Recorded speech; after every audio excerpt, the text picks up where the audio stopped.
नमस्कार, मैं हूं अतुल चौरसिया। आपका खर्चा आपकी चर्चा हफ्ता दर हफ्ता हम एक बार फिर से लेकर आए हैं हिंदी पॉडकास्ट न्यूज़ लॉन्ड्री का एनएल चर्चा में इस हफ्ते कई सारे विषय हैं जिन पर हम बातचीत करेंगे।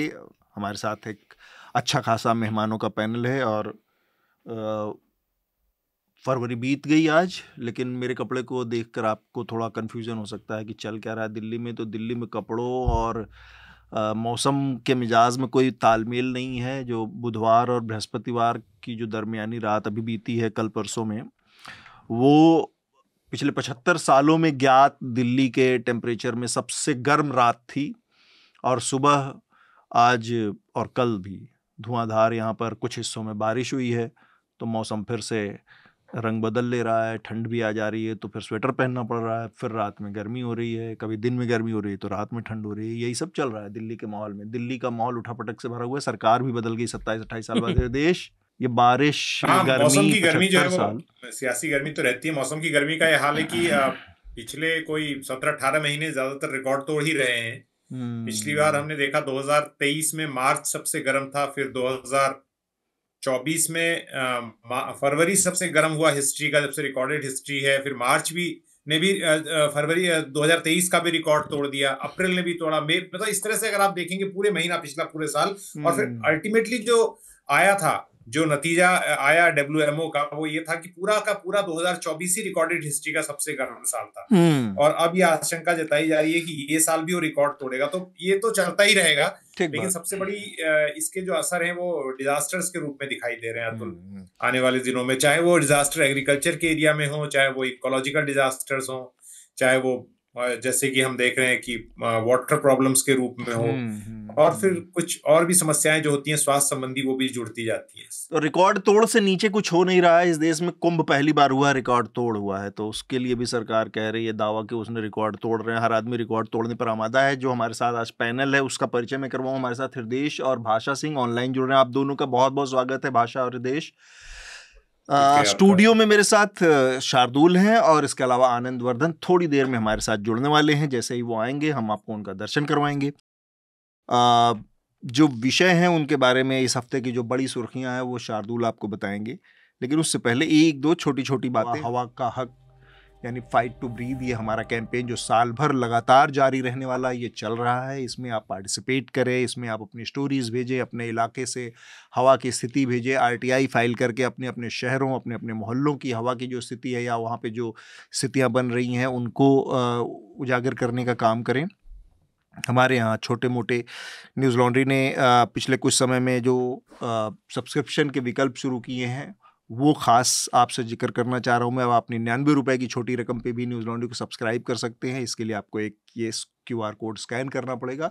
इस QR कोड के जरिए आप अपनी मनपसंद राशि को भुगतान करके और न्यूज़ लॉन्ड्री को सब्सक्राइब कर सकते हैं।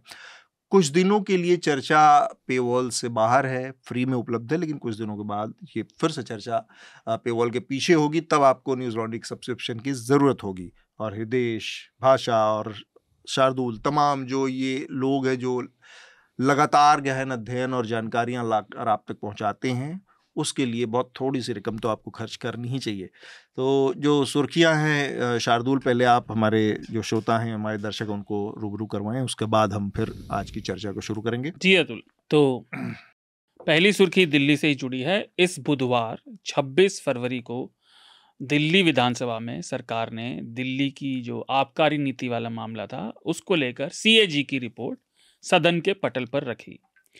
और रिपोर्ट में दावा किया गया है कि आम आदमी पार्टी सरकार की इस नीति से दिल्ली सरकार के राजस्व को करीब 2002 करोड़ का नुकसान हुआ।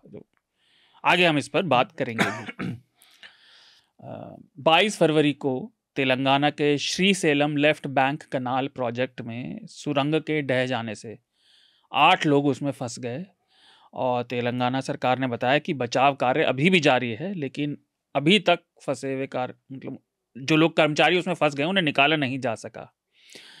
और ऐसी ही एक दुर्घटना की खबर आज दोपहर उत्तराखंड से आई है, जहां चमोली जिले में माना गांव के पास हिमस्खलन में 57 लोग दब गए। अभी तक की जानकारी के मुताबिक, जब हम रिकॉर्ड कर रहे हैं, 10 लोगों को बचाया जा चुका है, लेकिन 47 लोग अभी भी दबे हुए। मंगलवार को पुणे से भी एक दर्दनाक घटना की खबर आई। एक 26 वर्षीय महिला का स्वारगेट बस डिपो के पास एक बस में बलात्कार किया गया। इसके बाद खबर जब फैली तो राज्य में कानून व्यवस्था को लेकर विपक्ष ने सत्ता पक्ष को आड़े हाथों लिया और उसके आरोपी को पकड़ने के लिए फिर पुलिस ने 1 लाख के इनाम की घोषणा भी की और अभी जो जानकारी है कि वो आरोपी गिरफ्तार हो चुका है। पर्यावरण एक्टिविस्ट सोनम वांगचुक ने प्रधानमंत्री मोदी से एक पत्र लिखकर विनती की कि भारत को ग्लेशियर्स के संरक्षण में अग्रिम बने रहने की ज़रूरत है और इस पत्र में उन्होंने चेतावनी भी दी कि अगर ऐसा नहीं हुआ तो संभवतः अगला महाकुंभ जो है वो पवित्र नदियों के रेतीले अवशेषों पर ही मनाना पड़ेगा। इस हफ्ते अमेरिका और यूक्रेन के बीच रूस तो लोग क्या रेत अपनी देह पे पोत के आएंगे पानी की जगह? अब ये तो मैं नहीं जानता, मैं तो पानी में भी नहीं गया। इसमें एक बात मैं कहना चाह रहा था, अगर आप लोग इजाजत दें तो थोड़ा सा ये इम्पोर्टेंट है कि ये ऐसा डर जो है बिल्कुल ही बेबुनियाद भी नहीं है जी। क्योंकि एवरेस्ट पर जो बर्फ है इन सर्दियों में 150 मीटर पीछे खिसकी है। ये अमेरिका की जो निकोल्स कॉलेज के जो पर्यावरण विज्ञान के प्रोफेसर हैं, ग्लेशियोलॉजिस्ट, उन्होंने इस पर पूरी रिपोर्ट निकाली है और उन्होंने कहा है कि अक्टूबर 2023 से लेकर, मैं उस रिपोर्ट से पढ़ रहा हूं, और जनवरी 2025 की शुरुआत तक नासा उपग्रहों के चित्रों का विश्लेषण करने से पता चलता है कि 24 और 25 यानी 2024-2025 दोनों में जनवरी की हिमरेखा में वृद्धि दिखती है। तो हिमरेखा में वृद्धि का मतलब यह है कि जो स्नो लाइन है वो ऊपर जा रही है। राइज, वृद्धि हम हिंदी में कह रहा हूं, मैंने गलत शब्द यूज किया, राइज हो रहा है, ऊपर जा रही है।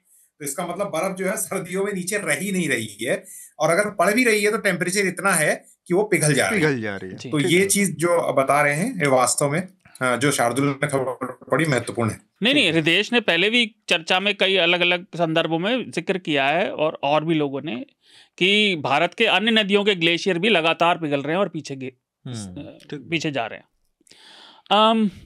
इस हफ्ते अमेरिका और यूक्रेन के बीच रूस के साथ युद्ध में मदद के एवज में जो दुर्लभ मिनरल्स को लेकर संधि है दोनों देशों के बीच, वो लगभग फाइनल हो गई है। हालांकि अभी इस समझौते की शर्तों पर उन्हें सार्वजनिक नहीं किया गया, लेकिन बीबीसी की ताज़ा खबर जो कल रात की है उसके अनुसार यूक्रेन ने अमेरिकी मदद के बदले अपने प्राकृतिक संसाधनों, तेल और गैस का आधा हिस्सा अमेरिका द्वारा गठित किए जाने वाले एक फंड में डालने के लिए हामी भर दी है।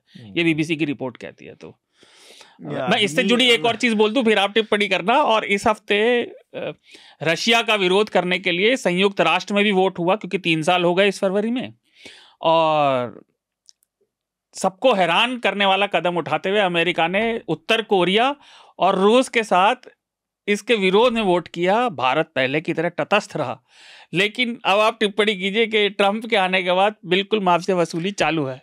मतलब ये आदमी माफिया सरगनाओं की तरह से गिरोह का सरगना टाइप बिहेव कर रहा है। मतलब हफ्ता वसूली है प्रॉपर कि कॉलर पकड़ के कमजोर आदमी को कि आधा दे तो तेरा ये काम करवा देंगे, वो तेरे कब्जा करवा दूंगा जमीन पे टाइप। लेकिन इतना ही नहीं है, मुझे लग रहा है कि जो ट्रम्प्स गाजा करके उसने एआई वीडियो जारी किया है, उससे ये भी पता चलता है कि दुनिया के इतनी ताकतवर देश का जो राष्ट्रपति है वो लंपटता में भी किस तरह से आगे है। लालच तो है ही, वो भी अनप्रेसिडेंटेड है ग्लोबल ऑर्डर के लिए कि आप गाजा के ऊपर एक एआई जारी करके बताते हैं कि आप उसको ऐशगाह बनाना चाहते हैं। ये भी बहुत ही एक चौंकाने वाला, यूं कहिए स्तब्ध करने वाला है। ट्रंप का दाम्पत्य जीवन जितना ही उनका लंपट जीवन भी मशहूर रहा है, तो उसमें कोई बड़ी बात नहीं, वो लंपट तो है ही। इसमें एक बात मैं कहना चाहता हूँ, हालांकि उसका कोई मतलब उन लोगों को जो ये बात कह रहे हैं उनके पास किसका कोई पुख्ता आधार हो या ना हो, लेकिन जब 2016 में ट्रंप पहली बार जीत कर आए तो बहुत सारे अमेरिकी, खासकर जो कोस्टल इलाके में ईस्ट कोस्ट और वेस्ट कोस्ट से लगे राज्य हैं जो एंटी रिपब्लिकन और एंटी ट्रंप तो कम से कम उन्हें कहा ही जा सकता है, जहां ज्यादा वोटर्स हैं, उनका कहना था कि he should be impeached for, और बहुत समय तक चलती रही, फॉर रशिया के साथ समझौता करने के लिए या रशा के जरिए चुनाव को प्रभावित करवाया गया। हाँ। तो अभी कई लोग जो दोस्त हैं बाहर वो मजाक में कह रहे थे कि अब उन लोगों के शक को एक आधार मिला है कि जिस तरह से ट्रम्प वोट कर रहे हैं पुतिन के साथ बैठकर। हालांकि मैंने हल्के अंदाज में ये बात कही है जैसे हाँ, लेकिन ये एक थियरी बहुत पावरफुल, बहुत एक बल मिल रहा है कि अपने फायदे के लिए क्या ट्रम्प रशिया के साथ वोट कर रहे हैं या उस फायदे का उनको भुगतान कर रहे हैं। अगली सुर्खी झारखंड से है। शिवरात्रि के दिन हजारीबाग जिले में झारखंड के त्योहार के उपलक्ष्य में झंडे माफ कीजिएगा और लाउडस्पीकर लगाए गए थे और इसको लेकर वहाँ तनावपूर्ण स्थिति पैदा हो गई। इसमें पत्थरबाजी भी और थोड़ी आगजनी भी हुई, जिससे खबर के अनुसार कुछ लोग घायल हो गए और कुछ गाड़ियां भी जला दी गईं, लेकिन और कोई जान माल की हानि नहीं बताई जा रही है। पुलिस का कहना है कि अब स्थिति नियंत्रण में है। अगली सुर्खी केंद्र सरकार और तमिलनाडु से जुड़ी हैं दोनों, और उस पर हम बात भी करेंगे। केंद्र और तमिलनाडु के बीच नेशनल एजुकेशन पॉलिसी 2020 यानी NEP को लेकर तनाव फिर बढ़ गया है। केंद्रीय मंत्री धर्मेंद्र प्रधान ने कुछ दिन पहले बयान दिया था कि अगर तमिलनाडु 3 भाषा अनिवार्य करने का नियम स्कूलों में लागू नहीं करता है तो उसको केंद्र सरकार की ओर से निर्धारित की गई 2400 करोड़ रुपए की राशि से वंचित होना पड़ेगा। अच्छा। और इसके बाद तमिलनाडु के मुख्यमंत्री M.K. स्टालिन ने यहाँ पर भी गिरोह है काम कर रहा है, तुमको 2 काम करोगे तो पैसा मिलेगा, नहीं तो नहीं मिलेगा। और इसके बाद M.K. स्टालिन ने ब्लैकमेलिंग पे उतार हुए ने केंद्र सरकार पर गैर हिंदी भाषी राज्यों पर हिंदी थोपने का आरोप लगाया और कहा कि तमिलनाडु लैंग्वेज वॉर भाषा की इस नई लड़ाई के लिए तैयार है और केंद्र सरकार और तमिलनाडु के बीच जो डिलिमिटेशन होने वाला है, जो संभावित बताया जा रहा है 2026 में होगा, उसको लेकर भी तनातनी जारी है। और गृह मंत्री अमित शाह ने बयान दिया था कि डिलिमिटेशन के बाद किसी भी राज्य की राजनीतिक हैसियत एक तरीके से इक्विटी कम नहीं होगी। और ये बयान उन्होंने तमिलनाडु सरकार और DMK की तरफ से आए बयान के संदर्भ में ही दिया था। लेकिन डिलिमिटेशन का विरोध मैं यहाँ स्पष्ट कर देना चाहता हूँ, केवल तमिलनाडु की समस्या नहीं है, इसका विरोध अन्य कई दक्षिणी राज्य और पूरी भारत के जैसे बंगाल जैसे राज्य भी कर रहे हैं, क्योंकि जनसंख्या को लेकर इन राज्यों के कदम, जनसंख्या वृद्धि को लेकर इन राज्यों के लंबे समय से आ रहे कदम सफल रहे और इस वजह से उनका जनसंख्या वृद्धि का दर कम हो गया है। तो ये अब तक की सुर्खियां थी। हम अपनी बातचीत शुरू करेंगे। हमारी बातचीत का पहला विषय यही है, तमिलनाडु और केंद्र सरकार के बीच जो रिश्ते हैं। बस मुझे शार्दुल की बात में एक करेक्शन कराना है। अमित शाह ने जो बयान दिया स्टालिन के बयान पर, स्टालिन का कहना था कि तमिलनाडु की सीटें लोकसभा में कम हो जाएंगी, इससे उस राज्य की हैसियत कम हो जाएगी। अमित शाह का बयान बहुत वेग है। उनका ये कहना है कि एक भी सीट कम नहीं होगी। उन्होंने राजनीतिक हैसियत का जिक्र नहीं किया, उन्होंने सीट की बात की कि एक भी सीट कम नहीं होगी। अब ये कहना अपने आप में एक वेग स्टेटमेंट है कि जब नंबर्स बदलेगा तो आप 39 हैं, आप 39 पे ही रहेंगे या उस अनुपात में आप भी बढ़ेंगे। ये सारी चीज़ें एक डिटेल्ड एक्सप्लेनेशन की मांग करता है और एक सफाई, ताकि उसमें एक स्पष्टीकरण है। खैर, तो ये बहुत कई स्तरीय हो गया है तमिलनाडु के साथ, खासकर जो ये लड़ाई चल रही है। इसमें एक तो नेशनल एजुकेशन पॉलिसी का मुद्दा है, दूसरा डिलिमिटेशन का मुद्दा है, 3 भाषा फार्मूले का मुद्दा है। अब इसमें मैं शुरुआत में चूँकि एक अपनी राय रख के और से इस चीज़ को शुरू करना चाह रहा हूँ। हो सकता है कि कुछ लोगों को मेरा जो नज़रिया है, ओपिनियन है, बहुत कंजर्वेटिव लगे इस मामले में, पर इसको इस नज़रिए से देखने की ज़रूरत है, क्योंकि ये बहुत ही लेयर्ड मसला है।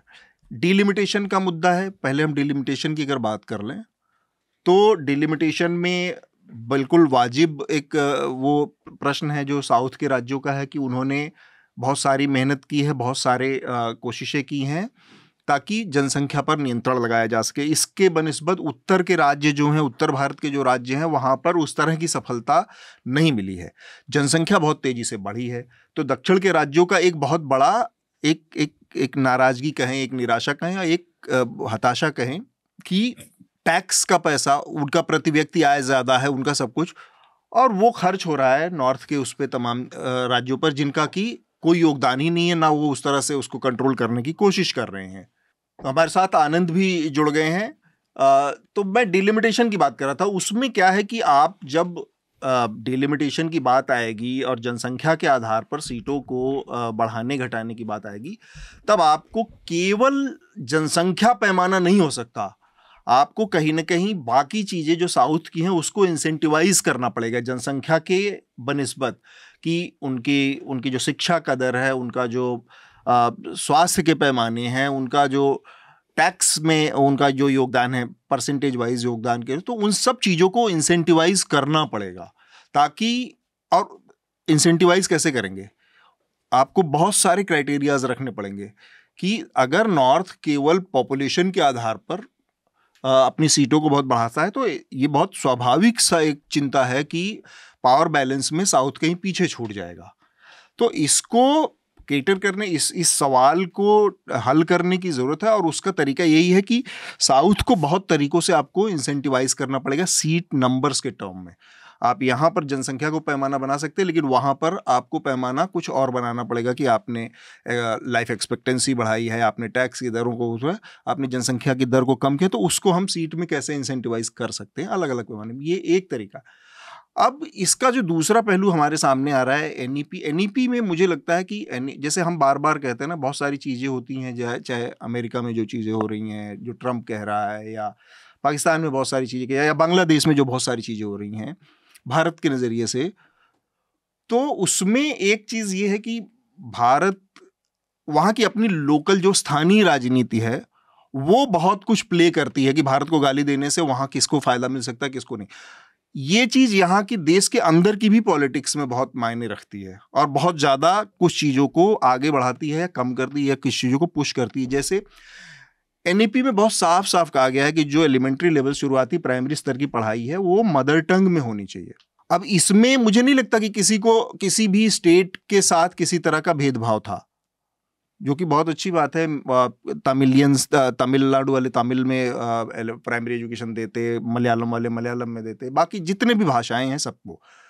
और आप ये देखेंगे कि ये जो 3 भाषा को लेकर या भाषा को लेकर, हिंदी को लेकर जो एनईपी को इशू बनाया जा रहा है, ये तमिलनाडु या एक आध और थोड़ा बहुत कर्नाटक को लेके, नॉर्थ का अपना, ईस्ट पार्ट का अपना पूरा वो है, वहाँ पर आपको असम में या इस तरह का कोई आंदोलन नहीं दिखेगा।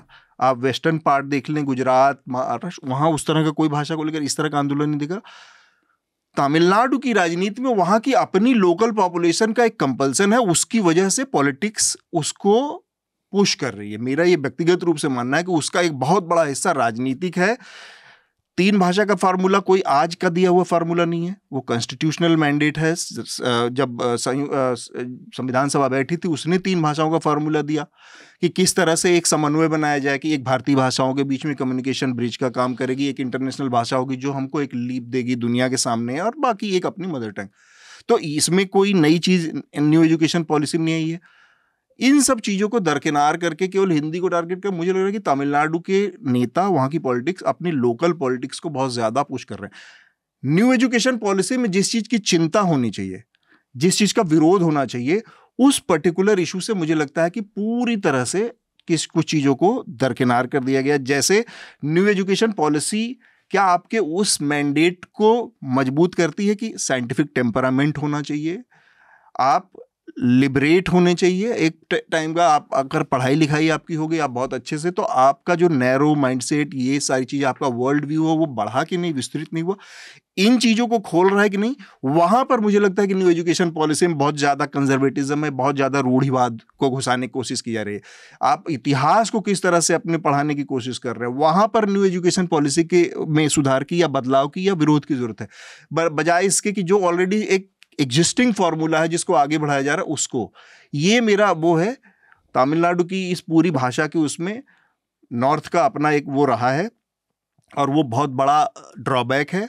3 भाषा का जब फार्मूला रहा तो नॉर्थ के ज़्यादातर राज्यों ने, और ये एक बहुत बड़ा हिस्सा हो सकता है, मैंने इससे पहले भी हम इस पॉडकास्ट में कई बार बात कर चुके हैं कि 3 भाषा का फार्मूला पूरे देश को आपस में एसिमुलेट करने का एक बहुत पावरफुल टूल बन सकता था। जब भारतीय भाषाओं को, आप समझिए कि उत्तर भारत के तमाम स्कूलों में जो 5-7 हिंदी भाषी, प्रीडोमिनेंटली हिंदी भाषी राज्य, वहाँ पर तीसरी भाषा के तौर पर आप तमिलनाडु के टीचरों की नियुक्ति करते, भर्ती होती, पढ़ाया जाता। आप तमिल पढ़ाते, आप मलयालम पढ़ाते, आप कन्नड़ा पढ़ाते, आप तेलुगु पढ़ाते, आप साउथ की भाषाएं पढ़ाते। तब वो वहाँ के टीचर यहाँ आते, यहाँ पर वो बच्चे वो भाषा पढ़ते, ये बच्चे वहाँ की भाषा को समझते। बजाय उसके उत्तर भारत के राज्यों ने एक बैकडोर चिरकुटई का रास्ता निकाला, वो संस्कृत को थर्ड भाषा के तौर पर इंट्रोड्यूस किया गया। आपने साउथ की भाषाओं को पढ़ाई नहीं।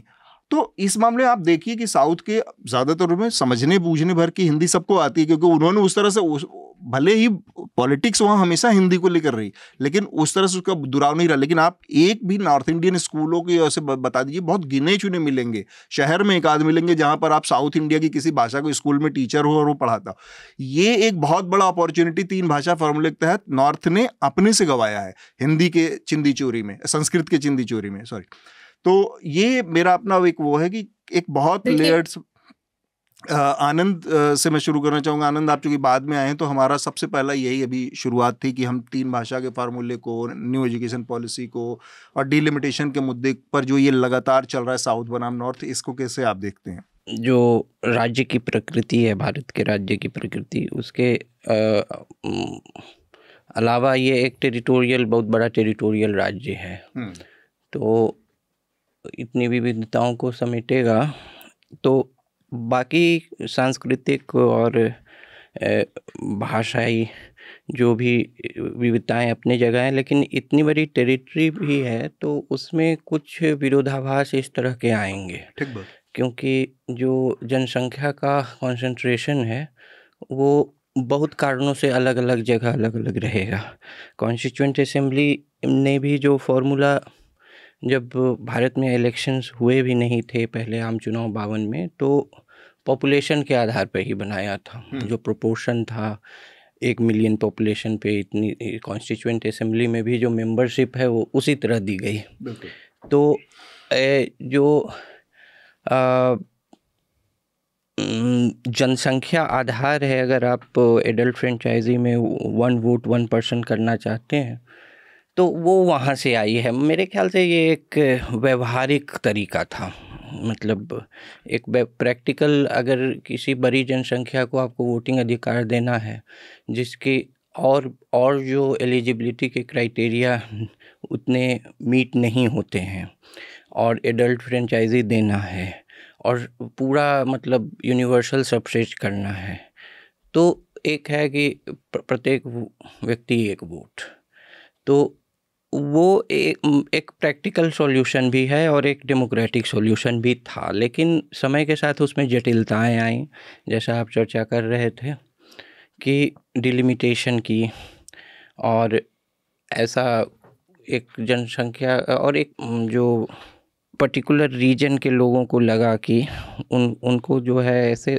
मतलब उनके वोट की शक्ति कम होगी राष्ट्रीय परिवेश में।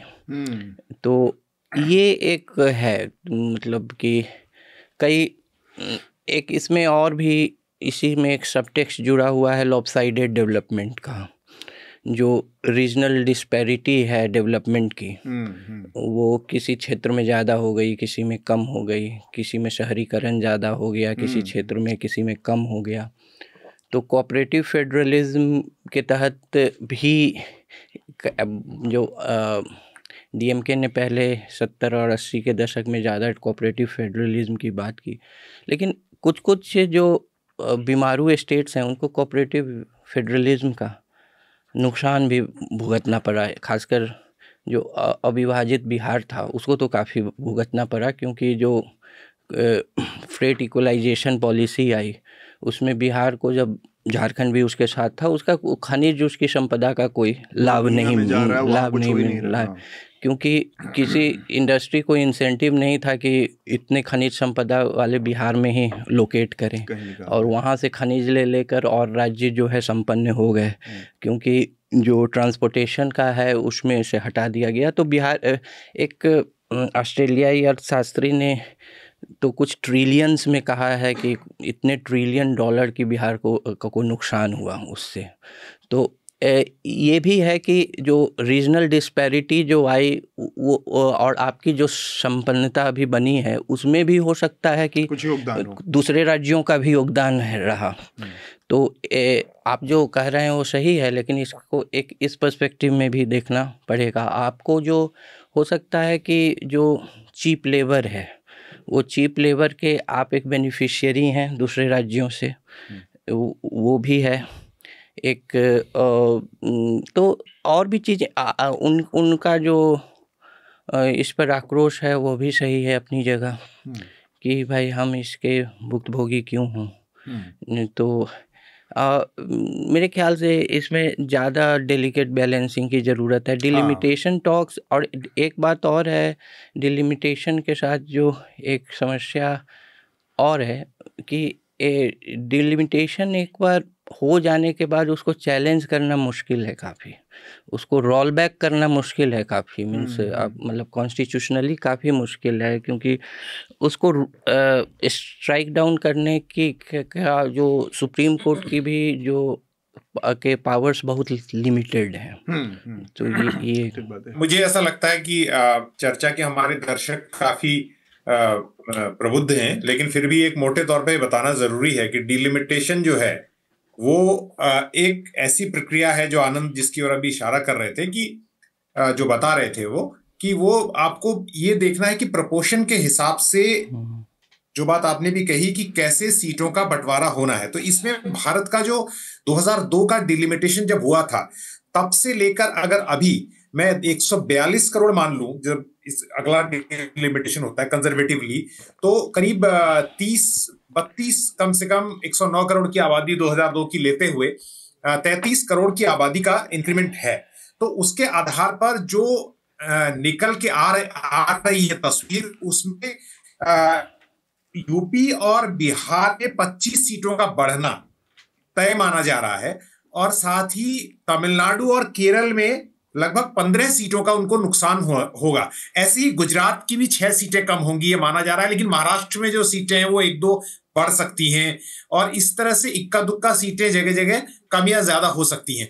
अब हम अगर प्रधानमंत्री के बयान को देखते हैं जो उन्होंने तेलंगाना में पिछले विधानसभा चुनाव के दौरान दिया था, और उन्होंने कांग्रेस के जो पॉलिटिकल रेटरिक है जिसके आधार पर वो लगातार राजनीति कर रही है, जितनी आबादी उतना हक, उस पर हमला करते हुए कहा था कि इसी जो इनका ये नारा है उसकी कीमत साउथ इंडियन स्टेट्स को चुकानी पड़ेगी। प्रधानमंत्री के बयान से मैं बता रहा हूं, और उन्होंने 100 का फिगर कोट किया था कि साउथ इंडियन स्टेट्स को 100 सीटों का घाटा हो सकता है। अब वहां से बात जब शुरू होके आई है, और अब जब इस पर पॉलिटिक्स और चिंता जो दक्षिणी राज्यों की बढ़ रही है, तो खुद सरकार ये अंदेशा दे रही है कि नहीं, सीटें कम नहीं होंगी। तो इससे वो वाली बात आती है कि यहाँ पर क्लैरिटी की जरूरत है कि सीटें कम नहीं होंगी या सीटें प्रोपोर्शनल कम नहीं होंगी। ये दो अलग अलग बयान है। एग्जैक्टली, सीटें कम नहीं हुई और पूरी सीटें बढ़ गई और आपकी उतनी रही। तो आर्टिकल 20, आर्टिकल 81 और आर्टिकल 82 को यहाँ पर प्ले में आते हैं। शायद आनंद इस बारे में ज्यादा बता पाएंगे कि एक आर्टिकल जो है डिलिमिटेशन की बात करता है, दूसरा आर्टिकल कहता है कि मैक्सिमम नंबर ऑफ सीट्स इतनी हो सकती है 530 राज्यों में और 20 जो है यूटीज में, यूनियन टेरिटरीज में। तो उस आलोक में हमें आगे इसको, मतलब मैं जरा थोड़ा ये बताना चाहता था कि नंबर का जो गेम है दर्शकों को भाषा इस तरह का है।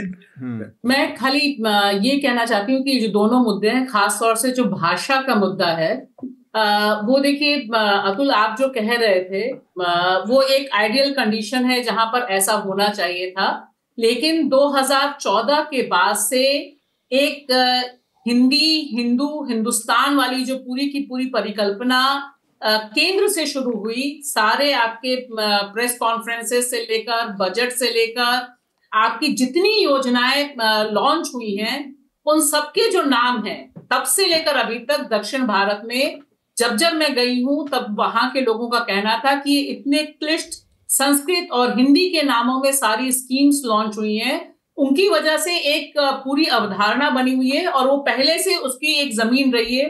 आपने जिक्र तमिलनाडु का किया, उसी तरह से हमने बाकी जगहों पर भी देखा है कि खास तौर से क्योंकि केरल में तो हिंदी जानने बूझने वाले लोग हैं, लेकिन जो इम्पोजिशन ऑफ हिंदी है, हिंदी को जो थोपने की पूरी तैयारी और एक बहुत सुनियोजित ढंग से केंद्र की तरफ से हुई है, उसने एक बहुत बड़ा डिवाइड पैदा किया है कि हिंदी को ही एक केंद्रीय भाषा के तौर पर, शपथ लेने वाली भाषा के तौर पर, प्रेस रिलीजेस, स्कीम्स को जारी करने के लिहाज से कोशिश की गई है। इसने इस भेद को और बढ़ा दिया है और उसका एक सॉलिड ग्राउंड है जो हमें पिछले 10-15 सालों में ज्यादा बढ़ते हुए भी दिखाई दे रहा है। शायद इसलिए विरोध हो रहा है। आप कह रहे हैं कि तमिलनाडु को और व्यापक आधार पर न्यू एजुकेशन पॉलिसी का विरोध करना चाहिए, बहुत से ग्राउंड्स हैं, लेकिन आज की तारीख में अगर आप पॉलिटिक्स के हिसाब से देखिए तो साउथ और नॉर्थ के जो पॉलिटिकल डिवाइड है उसमें बहुत तगड़ा एक डिवाइड भाजपा की जो पॉलिटिक्स है उसमें, उसके एक्सपेंशन में, और दक्षिण भारत की जो पॉलिटिक्स है उसकी जो द्रविडियन पॉलिटिक्स है उसमें, या दूसरे ढंग की जो एक पॉलिटिक्स की जमीन रही है जिसमें आंध्र प्रदेश अभी एनडीए का जो पार्टनर है वो एक ब्रेक हुआ है, उसकी एक जमीन हमें समझनी जरूरी है कि जो भाषा के तौर पर हिंदी थोपने की बात है, आप दक्षिण उत्तर पूर्व में देखिए जिस तरह से हिंदी को थोपा जा रहा है, तमाम पाठ्यक्रमों में लगाया जा रहा है, उसकी वजह से भी अलग अलग स्वर उठाई दे रहे हैं। और दूसरी बात जो अभी हृदेश ने कही वही मैं कहना चाह रही थी कि डीलिमिटेशन को लेकर यह खौफ राज्यों के पास जितना ज्यादा है उतना केंद्र ने उसे प्लेस भी किया है। नई लोकसभा, नई जो संसद बनी, संसद में जो सीटें हैं तब से लेकर इसकी खबरें आ रही हैं कि मोदी जी ने जो नई संसद बनाई है उसमें जो बैठने की जगह है वो इतनी ज्यादा रखी गई है क्योंकि अब बड़े पैमाने पर संख्या बढ़ेगी सांसदों की। और एक जो संघीय ढांचा अभी तक रहा है जहां पर राज्य सरकारों की एक बार्गेनिंग ताकत रहती थी, निगोशिएशन करने की ताकत रहती थी, वो जीएसटी और बाकी योजनाओं में जो केंद्र का योगदान होता है, मनरेगा में जो पैसा मिलता है, मतलब ये तमाम वो चीजें हैं जो एक माहौल विकसित कर रही हैं। और तकरीबन उन्होंने सीमेंट लगा दिया है कि अगर राज्य सरकारों में बीजेपी की सरकार नहीं है या नहीं बनने की स्थिति है तो उन राज्यों के पास धन के लिहाज से, सीटों के लिहाज से, बाकी स्कीम्स के लिहाज से एक डिवाइड है जो अनचैलेंज जा रहा है। तो ये आशंका सिर्फ आशंका नहीं है, इसकी एक बहुत सॉलिड जमीन है, बहुत पुख्ता जमीन है। हाँ, जो केंद्र की तरफ से फैलाई भी गई है और केंद्र ने इसे पल्लवित पोषित भी किया है। शार्दुल, मैं आपके पास आना चाह रहा हूँ क्योंकि जो डिलिमिटेशन पर हृदेश ने भी अपनी बात कही और मेरे दिमाग में जितनी चीज़ें थी, और आनंद ने, के पहले डिलिमिटेशन पे बात कर लेते हैं, इसके बाद एनईपी और उस पे आते हैं जो भाषा वाला, जिस पर भाषा बात कर रही थी। देखिए, डिलिमिटेशन पे एक बार अगर आपको याद हो तो मैंने जिक्र भी किया था, जितने मेरी समझ से था कि भाई केंद्र की ओर से, भारत सरकार की ओर से लंबे समय से और बीच में तो काफ़ी आक्रामक युद्ध स्तर पर ये किया गया कि जनसंख्या बढ़ने से रोकना है, जनसंख्या बढ़ने के दर को कम करना है। और अगर उस सरकार को क्या ही कहें यार, मतलब एक तरफ हमारा पूरा 80s 90s इस उसमें पूरा खप गया लोगों का कि जनसंख्या नियंत्रण, जनसंख्या नियंत्रण, जनसंख्या नियंत्रण। अब जो सरकार है उसमें उसकी जो मातृ संस्था है वो वहाँ पर 50 तरह की बातें आती हैं कि 4 बच्चे पैदा करो, 8 बच्चे पैदा करो, 10 बच्चे पैदा करो। ये सरकार जनसंख्या नियंत्रण की बात ही नहीं करती है, ये कानून की बात करेगी। जनसंख्या नियंत्रण के जो तमाम तरीके हैं, जो बहुत प्रैक्टिकल तरीके हैं जिनसे यहाँ पर रोकी गई, उस पर बात नहीं कर रही, बाकी सारी लफाजियाँ हो रही हैं। हाँ, तो डिलिमिटेशन पे पर मैं यही कहना चाह रहा था कि जिन राज्य सरकारों ने, जिन राज्यों ने बेहतर काम किया उसको करने पे, आज वो ऐसी जगह खड़े हैं, क्योंकि जैसे राजस्व टैक्स कौन कितना दे रहा है, कितना खर्च हो रहा है, वो एक अलग विषय है क्योंकि उसमें बहुत सारे इंटेंजिबल भी होते हैं। लेकिन राज्य में लंबे समय तक, दशकों तक जनसंख्या बढ़ने की दर को जिन राज्यों ने सफलतापूर्वक कम किया, आज वो अपने आप को ऐसी जगह खड़ा पा रहे हैं कि उन राज्यों के मुकाबले जिन्होंने इस पर ज़्यादा अच्छा काम नहीं किया, उनकी राजनीतिक हैसियत राष्ट्रीय स्तर पर कम होती, उन्हें कम से कम उन्हें महसूस तो ऐसा हो ही रहा है, जो कि अपने आप में एक वो है ना, जैसे हम कई बार मजाक में कह देते हैं कि भारत का पूरा तंत्र ऐसे काम करता है कि वो सही काम करने वाले को डिसेंटिवाइज करता है। आप अगर रिश्वत देना चाहोगे आपका काम आराम से हो जाएगा, लेकिन सही तरीके से करना चाहोगे तो आपको दिक्कतें आएंगी। अच्छा, मैंने डिलिमिटेशन पे कब पढ़ाई करी थी, मैं एनईपी पे अगर आप बाद में बोलें तो मैं उस पर विषय पूरी तरह से रखना चाहूंगा। एक चीज और मुझे इसमें एक लाइन जोड़ना, जब भी आप बात को आगे बढ़ाएं तो मैं एक बात कहूंगा और शायद आनंद इस बात का जवाब दे पाए अगर, तो मेरे को लगता है कि अभी और इसमें मेरे अध्ययन की जो नादानी है उसको आप डिस्काउंट कीजिएगा, वो ये कि ये कहना कि अभी जो स्थिति है, एक तो डिलिमिटेशन जनसंख्या, देखिए पिछला जो डिलिमिटेशन 2002 में हुआ था, उसके बाद जो फ्रीज किया गया 84th अमेंडमेंट अटल बिहारी वाजपेयी की सरकार के वक्त 84th अमेंडमेंट आया, उसके बाद 2026 के बाद होने वाली जनगणना से ये डिलिमिटेशन 2031 के बाद होता, लेकिन 2021 में जनगणना नहीं हुई और अब जनगणना हो रही है, तो ये डिलिमिटेशन थोड़ा पहले हो रहा है और ऐसा माना जा रहा है कि क्या 2029 के चुनाव के पहले लागू हो जाएगा, जो कि अभी एक कयासी ये भी कयासी लगाए जा रहे हैं। तो लेकिन इसमें दो सवाल जरूर बचते हैं, जो दो सवाल जरूर दिमाग में उठते हैं। एक तो ये कि जहां एक और डिलिमिटेशन संवैधानिक जरूरत है, वहीं आर्टिकल 81 और 82 को अगर आप साथ में देखते हैं तो सीटों की संख्या को स्थिर रखना भी वो आर्टिकल मैंडेट करता है। तो क्या ऐसे में एक संवैधानिक जो संशोधन की जरूरत पड़ेगी सरकार को, अगर वो सीटों की संख्या को बढ़ाती है, वरना वैसा ही होना है कि मध्य प्रदेश में और उत्तर प्रदेश में और इन राज्यों में, बिहार में, राजस्थान में सीटों का बढ़ना, और केरल, तमिलनाडु के साथ और महाराष्ट्र में भी सीटें बढ़ेंगी, और केरल, तमिलनाडु और दूसरे राज्यों में सीटें कम होंगी, इवन गुजरात में भी 6 सीटें कम होंगी, ऐसा माना जा रहा है। तो इसके हमें ये क्लैरिटी थोड़ी सी हमें लानी होगी, अगर किसी को जानकारी है पैनल में, तो इसमें कॉन्स्टिट्यूशनल अमेंडमेंट की एक जरूरत है, वो एक ताकत है जो इस पर तय कर सकती है चीजों को। आनंद, आप कुछ देखिए, मैं खाली एक चीज अपनी तरफ से कहना चाहती हूँ कि ये देखिए कि ये जो दो चीजें जुड़ी हुई हैं, जो जनसंख्या सेंसस होना चाहिए था, जो जनगणना नहीं हुई वो, और एक जो माहौल बनाया गया, क्योंकि इस समय जो तमाम राज्य हैं, खासतौर से जो दक्षिण के राज्य हैं, उनके भीतर भीषण अविश्वास है कि उनका जो कद है वो कम हो जाएगा, और उसका एक जो बुनियादी है आधार, वह जनसंख्या नियंत्रण को लेकर एक बड़े पैमाने पे है कि हमारी जो हिस्सेदारी है नेशनल पॉलिटिक्स में वह कम हो जाएगी। और उसकी वजह यह भी है कि उत्तर भारत ही उनको रूल कर रहा है, उत्तर भारत ही इस स्थिति में आ जाएगा कि उनके पास बार्गेनिंग ताकत नहीं रहेगी। इसकी जमीन किसी और ने नहीं, इसकी जमीन प्रधानमंत्री से लेकर जो हमारे देश के गृह मंत्री हैं, उनके तमाम जो बयान हैं और जो डिलिमिटेशन को लेके जो चर्चा है, उसने उसे बहुत पुख्ता ग्राउंड दिया है।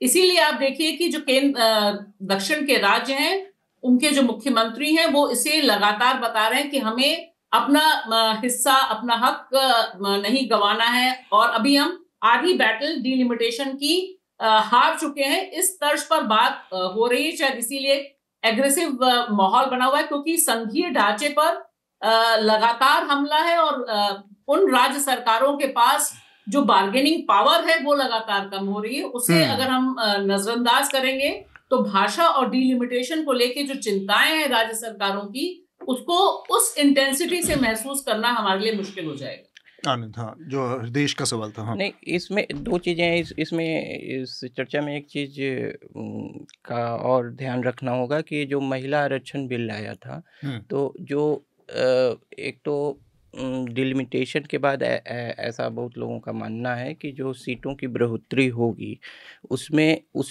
ये भी होगी कि जो सरकार अगर उसको व्यवहारिक रूप देती है महिला आरक्षण को, जो कि 2024 में काफ़ी चर्चा में रहा, तो उसके में भी सीटें बढ़ाकर ही उसको देगी।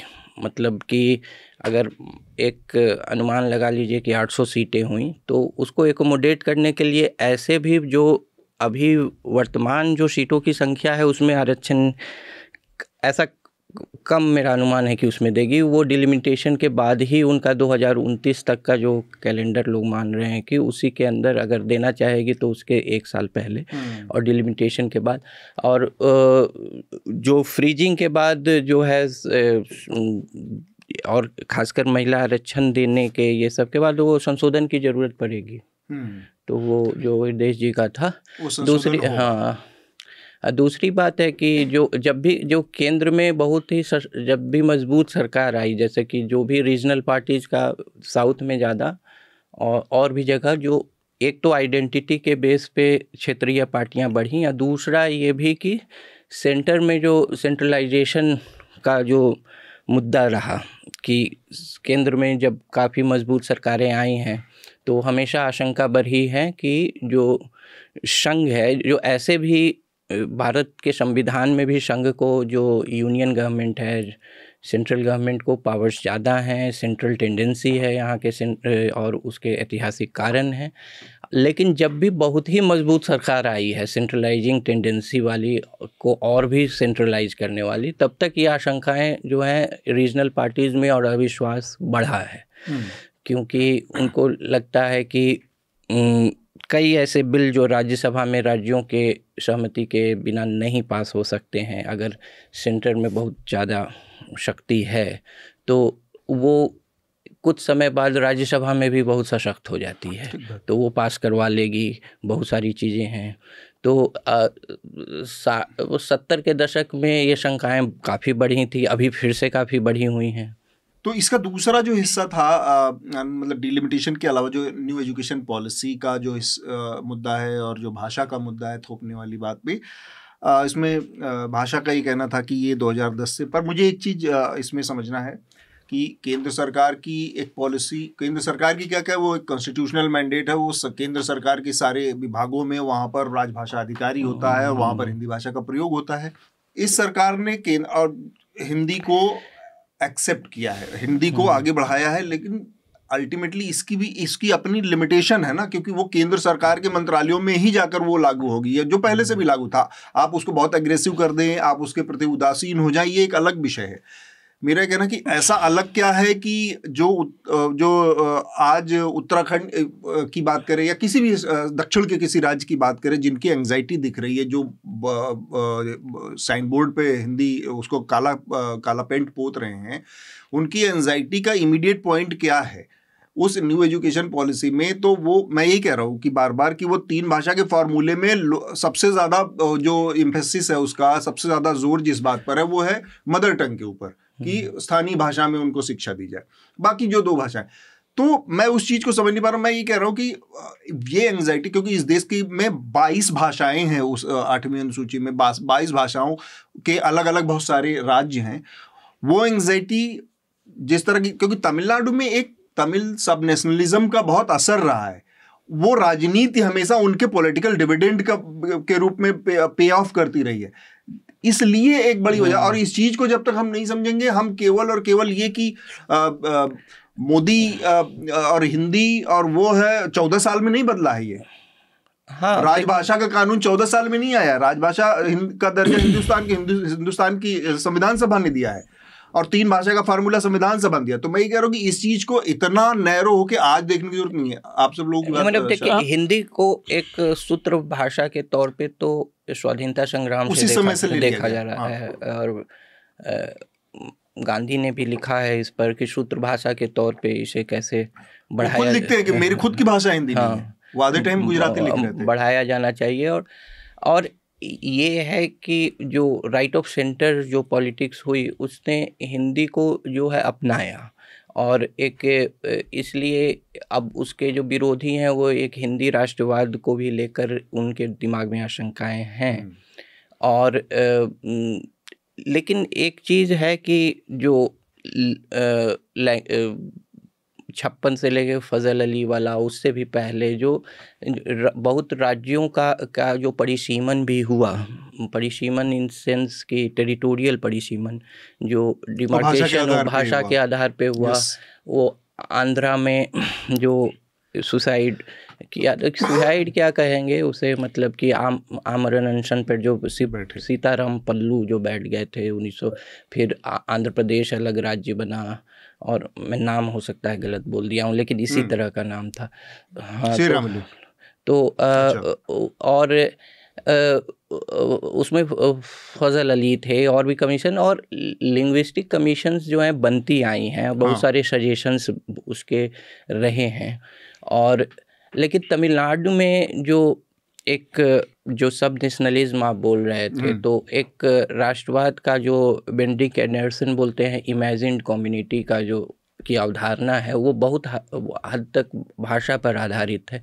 वहाँ आइडेंटिटी पॉलिटिक्स का एक बड़ा जो भाग है द्रविडियन पॉलिटिक्स का भाषा रहा है। और 60 में जो एंटी हिंदी एजिटेशन है वहाँ वो नामी है। उस समय जो आइडियोलॉग थे टीएमके के, उनका एक बहुत थोड़ा सा जो है कहिए कि लाइट नोट पर एक बयान भी बहुत पॉपुलर हुआ, बहुत इतिहास की किताबों में आता है कि भारत में सबसे ज़्यादा बोले जाने वाली भाषा हिंदी है, तो इसे राज्य भाषा बना दो।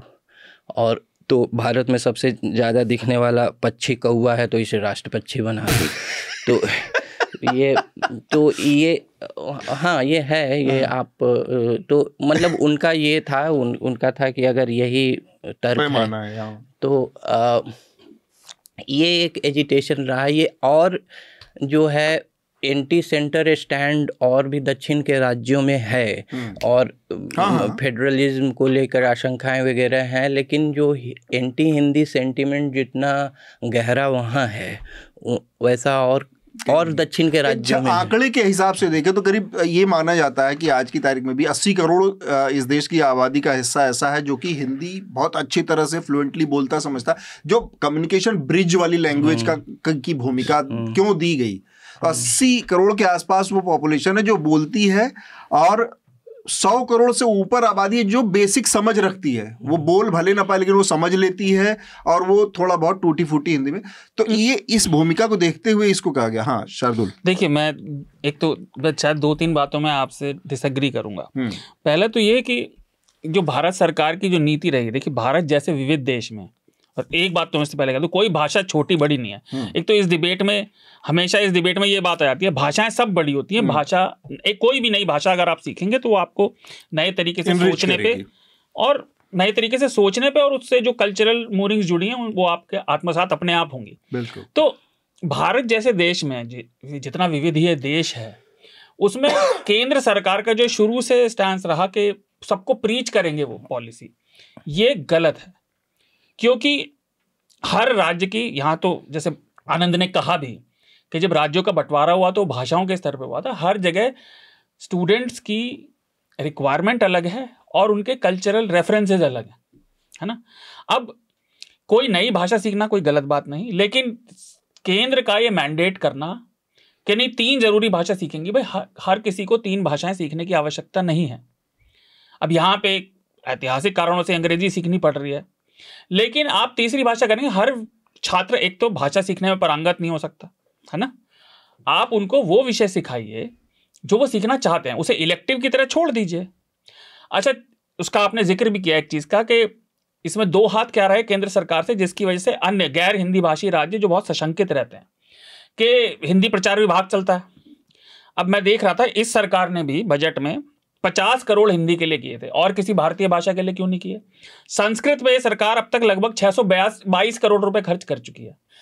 अगर आपको सिखानी है भारतीय भाषा तो केवल दक्षिण की बात नहीं है, आप पूर्वोत्तर की भाषाएं सिखाइए ना, आप बंगाली सिखाइए ना। हर भाषा में हिंदुस्तान में लिटरेचर अवेलेबल है। अब जो आप कह रहे थे, अगर आप दिल्ली में जाएंगे तो आपको तमिल स्कूल में जाना पड़ेगा, वहां आपको तमिल का टीचर मिल जाएगा। आपको विधान चंद्र जाना पड़ेगा या मोतीबाग, तो वहां आपको बंगाली का टीचर मिल जाएगा। तो ये सरकार की कमी रही इस एजुकेशन पॉलिसी में। एक तो सबसे बड़ी बात है कि तमिलनाडु हमेशा से 3 भाषाई नियम के बाहर रहा है। उसको एक्सेप्शन दिया गया था वो 70 के दशक में कि वो केवल 2 रहेगा। अच्छा, अब केंद्र सरकार को ये भाषण देने का भी हक नहीं है। उसकी वजह यह है कि मैं देख रहा था कि इसी साल आई है annual status of higher education report AISHE की, तो इसका विरोध केवल तमिलनाडु नहीं कर रहा, केरल भी कर रहा है, तेलंगाना भी कर रहा है, कर्नाटक भी कर रहा है। आंध्र इसलिए नहीं कर रहा क्योंकि वो भाजपा की सरकार है। और सबसे आगे इसमें GR में ग्रॉस एनरोलमेंट रेशियो जो है उसमें तमिलनाडु 47% है, केरला 41% है, और यूपी बिहार सबसे नीचे है ना। तो आप हिंदी भाषी राज्यों में लागू नहीं कर पाए, आपको इनसे सीखना चाहिए।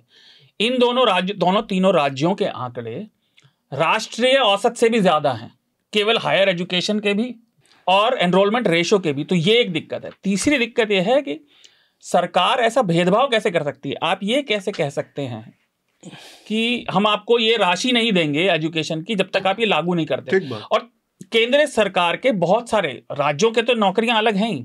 अब है क्या, मैं इसे सोचा था, एक तो मैं साफ कर देना चाहता हूँ, मुझे लर्निंग डिसेबिलिटी है जिसकी वजह से मेरा एकेडमिक करियर तबाह हुआ। तो इस देश की शिक्षा व्यवस्था हमेशा से रद्दी रही है, वो आज नहीं रद्दी हुई है ना। नहीं, ये बात फैक्ट है, आप देख लीजिए साइंटिफिकली ये प्रूवन बात है। इस देश में रेक्टिफिकेशन को दिया जाता है, ज्ञान को नहीं। और सरकारी नौकरियों में, बहुत सारी केंद्रीय सरकार की नौकरियों में हिंदी अनिवार्य है।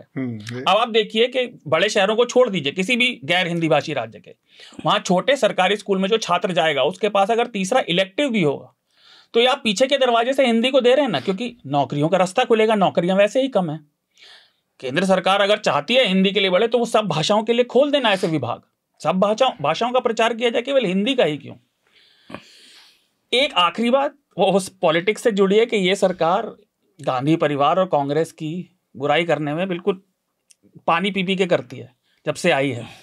लेकिन 42वां जो संशोधन हुआ था इमरजेंसी में, उसी में इंदिरा गांधी ने स्टेट की लिस्ट से निकाल के शिक्षा को कॉन्करेंट में डाला था, उसको रिवर्स नहीं किया इन्होंने, केवल भाषण पेलते रहते हैं। एक आखिरी चीज मैं कहना चाहूंगी अतुल जाने से पहले कि देखिए हम जिस पूरा हमारा पैराडाइम है वो जिस पे चर्चा कर रहे हैं कि एक आइडियल स्थिति है, लेकिन आज की तारीख में सवाल केंद्र के विरोध का नहीं है, सवाल सिर्फ ये नहीं है कि मोदी के सत्ता में आने के बाद क्या हुआ है, लेकिन निश्चित तौर पर भाषा को लेके जो पॉलिटिक्स है वह बहुत गंदी हुई है।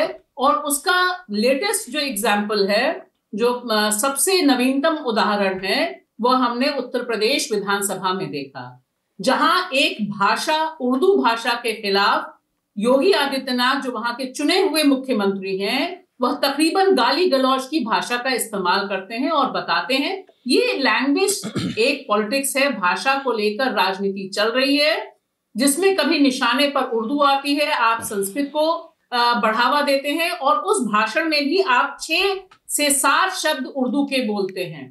तो ये जो माहौल बनाया जा रहा है कि हिंदी और संस्कृत को हम आगे ले जाएंगे, तमाम इन्हीं में हम पैसा खर्च करेंगे। स्वच्छ भारत मिशन, अगर आप दक्षिण में जाइए जहां पे हिंदी नहीं बोली जाती है, उन लोगों के लिए जो पिछले 10 सालों में केंद्र की योजनाएं आई हैं, उनको बोलना, प्रोनाउंस करना कितना मुश्किल है, ये वहां के लोगों से पूछिए।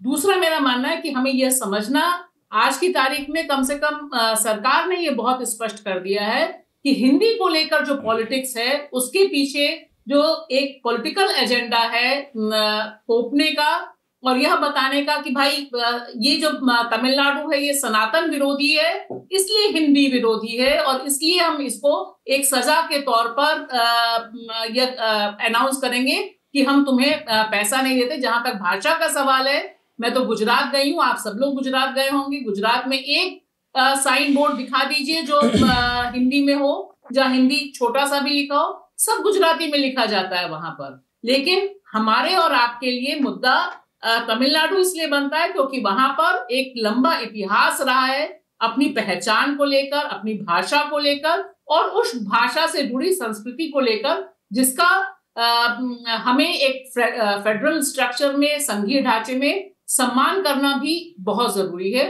तो जाने से पहले भाषा, आप एक अपना रिकमेंडेशन देकर जाएं हमारे श्रोताओं के लिए, क्योंकि अभी किताबों का माहौल है, किताबें अभी चर्चा में हैं। अभी मैं एक बुक फेयर से दूसरे बुक फेयर, अभी दिल्ली में भी बुक फेयर चल रहा है प्रेस क्लब में, तो किताबें बहुत अच्छी आई हुई हैं, उन्हें देखा जाना चाहिए। धीरेन की एक अच्छी किताब आई है जो आरएसएस के बारे में हमें बताती है, तो अगर उसे पढ़ा जाए और उस पर चर्चा की जाए तो भी बहुत अच्छा रहेगा। बहुत बहुत शुक्रिया अतुल और न्यूज लॉन्ड्री मुझे ये मौका देने के लिए। थैंक यू भाषा। एक बात और जोड़ दूं, मैं भूल गया था, एनईपी में एक बार भी किसी भी लर्निंग डिसेबिलिटी का मेंशन तक नहीं किया गया। आप एनईपी की बहुत तरीकों से आलोचना कर रहे हैं, लेकिन जिस वजह से आलोचना हो रही है वो सबसे कमजोर और सुपरफिशियल आलोचना है। हृदय, भाषा की ओवरऑल पॉलिटिक्स को लेकर उस पर आपकी कमेंट्री। मतलब इस पर जो हिस्ट्री और इसकी जो अभी जो तनातनी है उसको लेकर तो काफी बात हुई। भाषा को जो आर्टिकल्स डील करते हैं उसको, वो एक चीज है, इसका एक पॉलिटिकल लेयर जरूर है एक दूसरे से जुड़ी हुई।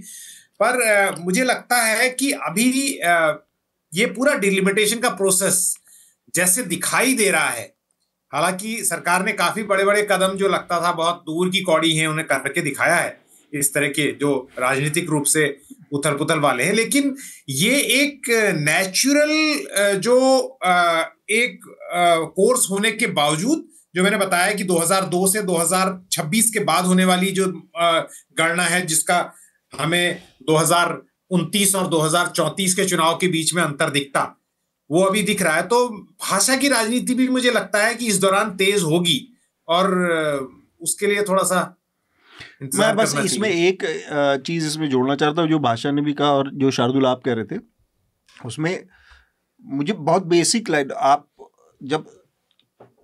आप जैसे जब पहली लाइन शुरू हुई ना कि बहुत विविध देश है, तो जब बहुत विविध देश है तो उसके लिए एक कॉमन ग्राउंड चाहिए होता है। वो कॉमन ग्राउंड बनाने का काम कौन करेगा? कुछ लोग करेंगे। जो इस देश की संविधान सभा, उसने वो कॉमन ग्राउंड बनाने की जिम्मेदारी उसको दी गई, वो बनाने का। अब वो 4 भाषा का होगा, 3 भाषा का होगा, 1 भाषा का होगा, उस विविधता को समेटने के लिए, उस कॉमन ग्राउंड पर सबको लाने के लिए कोई तो एक फार्मूला बनाओगा। ऐसा तो है नहीं कि वो बिना किसी बहस मुबाहिसे के, बिना किसी चर्चा परिचर्चा के पास हुई, किसी ने थोपा, वो थोपा नहीं है। तो मैं ये कहना चाह रहा हूँ कि जो बात कह रहे हैं उसमें शब्दों का बड़ा अंतर पड़ जाता है, एक शब्द के हेरफेर से। वो थोपा नहीं गया, वो बहुत सारे विचार विमर्श के बाद एक कॉमन ग्राउंड तलाशा गया कि 3 भाषा का एक फॉर्मूला हो सकता है जिस पर ज्यादातर कमोबेश सारे लोग, फिर भी नहीं, मैं पूर्ण सहमति की बात नहीं कर रहा हूं, मैं एक आम सहमति की बात कर रहा हूं कि 3 भाषा का ऐसा फॉर्मूला है जिस पे लोग सहमत हो गए, तो दिया गया। स्टेट का और काम क्या है? या जो सबसे ऊपर बैठा है, जिसका काम है सबके लिए एक तरह से सोचना, सबको लेवल प्लेइंग फील्ड उपलब्ध कराना, वो कॉमन ग्राउंड ही तो खोजेगा। तो वो उस भाषा, वो है, ना कि थोपा हुआ है कि किसी को क्यों 3 भाषा पढ़ाना। वो 3 भाषा इसलिए नहीं पढ़ाएगी, कहीं ना कहीं कॉमन ग्राउंड खोजना मजबूरी है, कहीं ना कहीं गेंद रुकेगी। बक स्टॉप का अंग्रेजी में जो वो है ना, वो कहीं ना कहीं रुकना चाहिए। हाँ, मेरे ख्याल से जो मानसिकता, जन मानसिकता जो है राजनीति या नीतियों से ज़्यादा लोगों के उपयोगितावाद से बदलती है कि लोग यूटिलिटेरियन वैल्यू जिसमें देखते हैं, तो हिंदी सीखना समझने का एक यूटिलिटेरियन रिटर्न है आम भारतीय को। और कुछ छोड़ दीजिए, आइडेंटिटी और पॉलिटिक्स ये सब छोड़कर, तो क्या है कि मुझे फ़ायदा किस में है? तो अगर मुझे फ़ायदा है तो लोग सीखते हैं। बहुत सारे लोग जो हैं, राज्य जो है लोक सेवा परीक्षाएं देने के लिए बंगाल वगैरह में बंगाली भाषा सीखते हैं कि वो क्लियर कर सकें। और क्योंकि इसलिए नहीं कि उनमें अचानक बंगाल प्रेम जग गया, इसलिए कि हमारा स्वार्थ उससे जुड़ा हुआ है। तो मेरे ख्याल से जन मानसिकता जो है कई बार जो है बहुत दूसरे फैक्टर्स से चेंज होती है। कि एक तो है कि पॉपुलर कल्चर, और एक मैं जानना चाहूँगा, मुझे जहाँ तक पता है कि कुछ जैसे केंद्र सरकार कुछ PSU बैंक्स में हिंदी पखवाड़ा वगैरह आयोजित करती है वगैरह, सितंबर में तो वो तो करना पड़ेगा क्योंकि उसकी राज्य। लेकिन अधिकतर केंद्र सरकार के जॉब्स में जहाँ हिंदी का डायरेक्ट कोई रोल नहीं है, जैसे कि हिंदी भाषा अधिकारी, हिंदी अनुवादक, हिंदी अनिवार्य नहीं है मुझे जहाँ तक पता है। वो UPSC हो, SSC वो डिपार्टमेंट में हिंदी भाषा अधिकारी, राजभाषा अधिकारी, वो हिंदी भाषा अधिकारी, राजभाषा अधिकारी। UPSC में भी जो अनिवार्य हिंदी का पेपर है उसके जगह आप दूसरी भाषाएं भी दे सकते हैं। और SSC में इंग्लिश का पेपर होता है क्योंकि केंद्र सरकार का कामकाज अंग्रेजी में। यूटिलिटी वाली बात आपने कही, बस मैं आनंद उसमें एक चीज जोड़ रहा हूँ। ये इतनी मौलिक, मतलब ये इतनी प्रैक्टिकल बात है कि एक मुझे राइटर का नाम अचानक से दिमाग से उतर गया, 1857 के आसपास का, ब्रिटेन में और फ्रांस में, तब क्योंकि उस समय तक फ्रेंच कॉलोनीज भी हुआ करती, छोटी फ्रेंच कॉलोनीज भी थी इधर। वहाँ हिंदी सीखने के लिए और हिंदी में सिविल सर्विसेज के जो अधिकारी थे उनको, उनकी तैयारी के लिए एक प्रॉपर अधिकारी था जिसने पूरी किताब लिखी। वो हिंदुस्तान में आते थे और यहाँ पर फिर प्रिपरेशन कराते थे हिंदी की, क्योंकि तब उनको लगता था कि वो राज करने का और जो कॉलोनीज थी वहाँ पर उनको एक्वायर करने का सबसे बड़ा जरिया क्या था कि वहाँ की लैंग्वेज सीखी जाए। तो बड़ी संख्या में तब लोग हिंदी, मतलब यूरोप में बैठ के लोग हिंदी सीख रहे थे उस समय, क्योंकि उनको राज करना था या इन पर कब्जा करना था। शार्दुल, आपकी आखिरी बात। हाँ जी, देखिए, एक तो जैसे मैं ढूंढ रहा था कि कहाँ है, तो मुझे मिला ट्राइबल मिनिस्ट्री में एकलव्य जितने भी विद्यालय होते हैं वो पूरे आदिवासी क्षेत्र में पढ़ाई के लिए, तो हिंदी पढ़ाने के लिए वो ऐसा अलग नहीं है। चीज है। देखिए, वो तो कॉन्सेप्ट आप गैस वर्क कर रहे हैं, मैंने वो नोट किया स्पेसिफिकली कि अगर आपको हिंदी नहीं भी पढ़ाना है, उन स्कूलों में शिक्षक बनने के लिए हिंदी अनिवार्य है, भले ही आप हिंदी पढ़ाएं या ना पढ़ाएं। तो वो अरे भाई, वो मैं कहता रहा हूँ, केंद्र सरकार का जब मैंडेट है तो केंद्र सरकार तो करेगी। वो मैंडेट नहीं, मैं आपको कह रहा था, वो है। रिकमेंडेशन है, वो मैंडेट नहीं है। मैंडेट होता है कि आपको करना ही पड़ेगा, वो रिकमेंडेशन है। और रही बात संविधान के समय 3 भाषा की, तो देखिए उस पर 61 में दंगे हुए थे, अच्छे थे।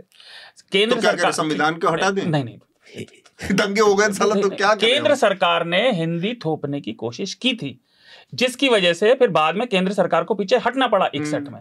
और ये बात भी समझिए कि संविधान लिखने वाले लोग बड़े जहीन लोग थे, लेकिन जरूरी नहीं कि उन्हें हर चीज पता हो। वो राजनीतिक शर्तों पर, राजनीतिक मूल्यों पर सोच रहे थे जो 3 भाषा। लेकिन आप एक विद्यार्थी की तरह सोच के देखिए, हर किसी के लिए 3 भाषा, हर कोई भाषा में इतना नहीं हो सकता निपुण, सीखने में वो फटाफट नहीं पकड़ सकता। दूसरा, ये बात कि 3 भाषाएं जरूरी हैं विकास के लिए, ये बात तो तमिलनाडु का एग्जांपल 3 की बात नहीं, अटक गए तुम 3 पे, है ना। तमिलनाडु का उदाहरण ये प्रूव करता है कि आपको 3 भाषाएं आनी जरूरी नहीं है, आपको अच्छे शिक्षा सिस्टम की जरूरत है। भाई, किसी भी सरकारी सिस्टम में बजाय मूल्य बांटने के केंद्र से, भाई भारत की विशेषता क्या है, विविध है, लेकिन वही दिक्कत बनाती है कि आप केंद्र से सब कुछ प्रीच नहीं कर सकते। आपको जगह के हिसाब से अपनी नीतियों को बदलना पड़ेगा। इसीलिए स्टेट सिस्टम का पार्ट था, वो 75 में हुआ कॉन्करेंट का पार्ट। अब केंद्र सरकार ये कह रही है कि आप अगर ये 3 भाषा लागू नहीं करेंगे, उनका एजुकेशन सिस्टम राष्ट्रीय एवरेज से लगातार बेहतर चल रहा है, लेकिन हम आपको 2400 करोड़ रुपया नहीं देंगे, तो आप या विद्यार्थियों का या तो भला चाहते हैं या नहीं चाहते। खैर, हाँ हृदय, आपको जोड़ना चाहिए। नहीं, मैं एक जो आप बात आपने मेरे से पहले पूछी थी, तो मैं उस वक्त अपने थॉट्स को रिकलेक्ट नहीं कर पाया था, लेकिन जैसे अभी मैं झारखंड में हूँ इस वक्त, तो अभी कल ही बात हो रही थी यहाँ पर, तो लोग बता रहे थे कि कुछ यहाँ फिल्म मेकर आए हुए थे, तो संथाली भाषा की फॉल्ट लाइन्स या भाषा की जो ताकत है वो अंतर्राष्ट्रीय स्तर से लेकर देश के भीतर और फिर राज्यों और ब्लॉक्स तक दिखाई देती है। संथाली समाज में वो बताते हैं इतनी सारी फिल्में बनती हैं और उन्हें प्रोजेक्टर्स में दिखाया जाता है, राइट। तो अगर हम वो मैं सिर्फ इसलिए बता रहा हूं कि भाषा का लोकल डायलेक्ट के लेवल पर भी बहुत ज्यादा असर है। और जो फॉल्ट लाइंस बनी है, पॉलिटिकल फॉल्ट लाइंस, जिनका हम अक्सर तमिलनाडु की बात करके जिक्र करते हैं, वो असम बंगाल में भी है, वो बांग्ला हिंदी में भी है, राइट। वो जो बाहरी और भीतरी का बंगाल की राजनीति हो जाती है, वो इसी कारण है। वो किसी हद तक और जगह महाराष्ट्र के भीतर भी हमने देखा है किस तरह से भाषा को लेकर पहचाना, तो वो एक फॉल्ट लाइन रहेगी। लेकिन क्योंकि ये मामला इतना बड़ा है और डिलिमिटेशन और पूरे देश के राजनीतिक चरित्र से जुड़ा हुआ है, इसलिए ये मामला जो है इस वक्त फोरफ्रंट पर। अच्छा, तो आप इस बात से मना नहीं करेंगे कि भाई देखिए, जिन्हें आज की डेट में हिंदी भाषी प्रदेश कहा जाता है, आनंद और हमारे प्रदेश उत्तर प्रदेश और बिहार, वहां पे भी बहुत सारी भाषा का बहुत प्राचीन लिटरेचर है जो इस वजह से इग्नोर हो गया। अवधी का, मगही का, भोजपुरी का, मैथिली का, ब्रज भाषा का कितने सारे गद्य और पद्य हैं, इतने लंबे लंबे, और सब गायब हो गए क्योंकि सिर्फ हिंदी में सबको मिला दिया। नहीं, उसमें एक चीज, बोलियों से भाषा को घालमेल करने की जरूरत नहीं है। अक्सर लोग बोलियों को भाषा के उसमें, क्योंकि लिपि आपकी जब कॉमन है तो आप भाषा के कैटेगरी में कैसे रख सकते हैं, वो एक अलग ही खैर विषय है। आनंद, आपको कुछ आखिर में जोड़ना है? नहीं। तो इस विषय से हम अब आगे बढ़ते हैं और हमारा जो अगला विषय है वो संक्षेप में एक एक कमेंट विस्तार से मैं चाहूँगा कि सारे लोग रखें, और वो है कैग की रिपोर्ट को लेकर दिल्ली में काफ़ी बहस चल रही है इन दिनों। और जो पिछली अरविंद केजरीवाल की और आतिशी की सरकार थी, उसने 5 साल में करीब कैग की 10 से 11 रिपोर्ट्स हैं जो कि उसने टेबल नहीं की थी। उसमें से एक एक्साइज पॉलिसी की भी कैग रिपोर्ट थी, और भी बहुत सारी रिपोर्ट्स हैं जो धीरे धीरे आना शुरू हुई हैं। जो एक्साइज पॉलिसी की रिपोर्ट थी वो रिपोर्ट आई है, और उसमें ये कहा गया है कि करीब 2002 करोड़ रुपए का जो नई एक्साइज पॉलिसी आम आदमी पार्टी ने लागू किया था, जिसके तहत दिल्ली में शराब की बाज़ार की शराब के मार्केट का बहुत ज़्यादा लिबरलाइजेशन हो गया था। एक पे एक फ्री और तमाम चीज़ें चल रही थी दिल्ली में काफ़ी। और फिर बाद में उसमें करप्शन और ये सारे आरोप लगाकर जिस तरह से इस पूरे मसले को एक पूरा राजनीतिकरण हुआ, टर्न हुआ, और फिर जिस आपाधापी में, अफरा तफरी में इस एक्साइज पॉलिसी को आम आदमी पार्टी ने वापस ले लिया, उसके बाद इसको लेकर तमाम नेता जेल गए, आम आदमी पार्टी के मुख्यमंत्री तक जेल गए। तो ये सब मिला जुला कर एक स्थिति बनी जिसमें भ्रष्टाचार की भी बात है। अब कैग की रिपोर्ट पर एक यहाँ पर जो डिस्क्लेमर है मैं अंडरलाइन कर दूं कि कैग की रिपोर्ट जो कह रही है वो बात करती है नोशनल लॉस की, कि ऐसा हुआ होगा तो ऐसा होता तो इतने का फ़ायदा हो सकता था या इतना नुकसान।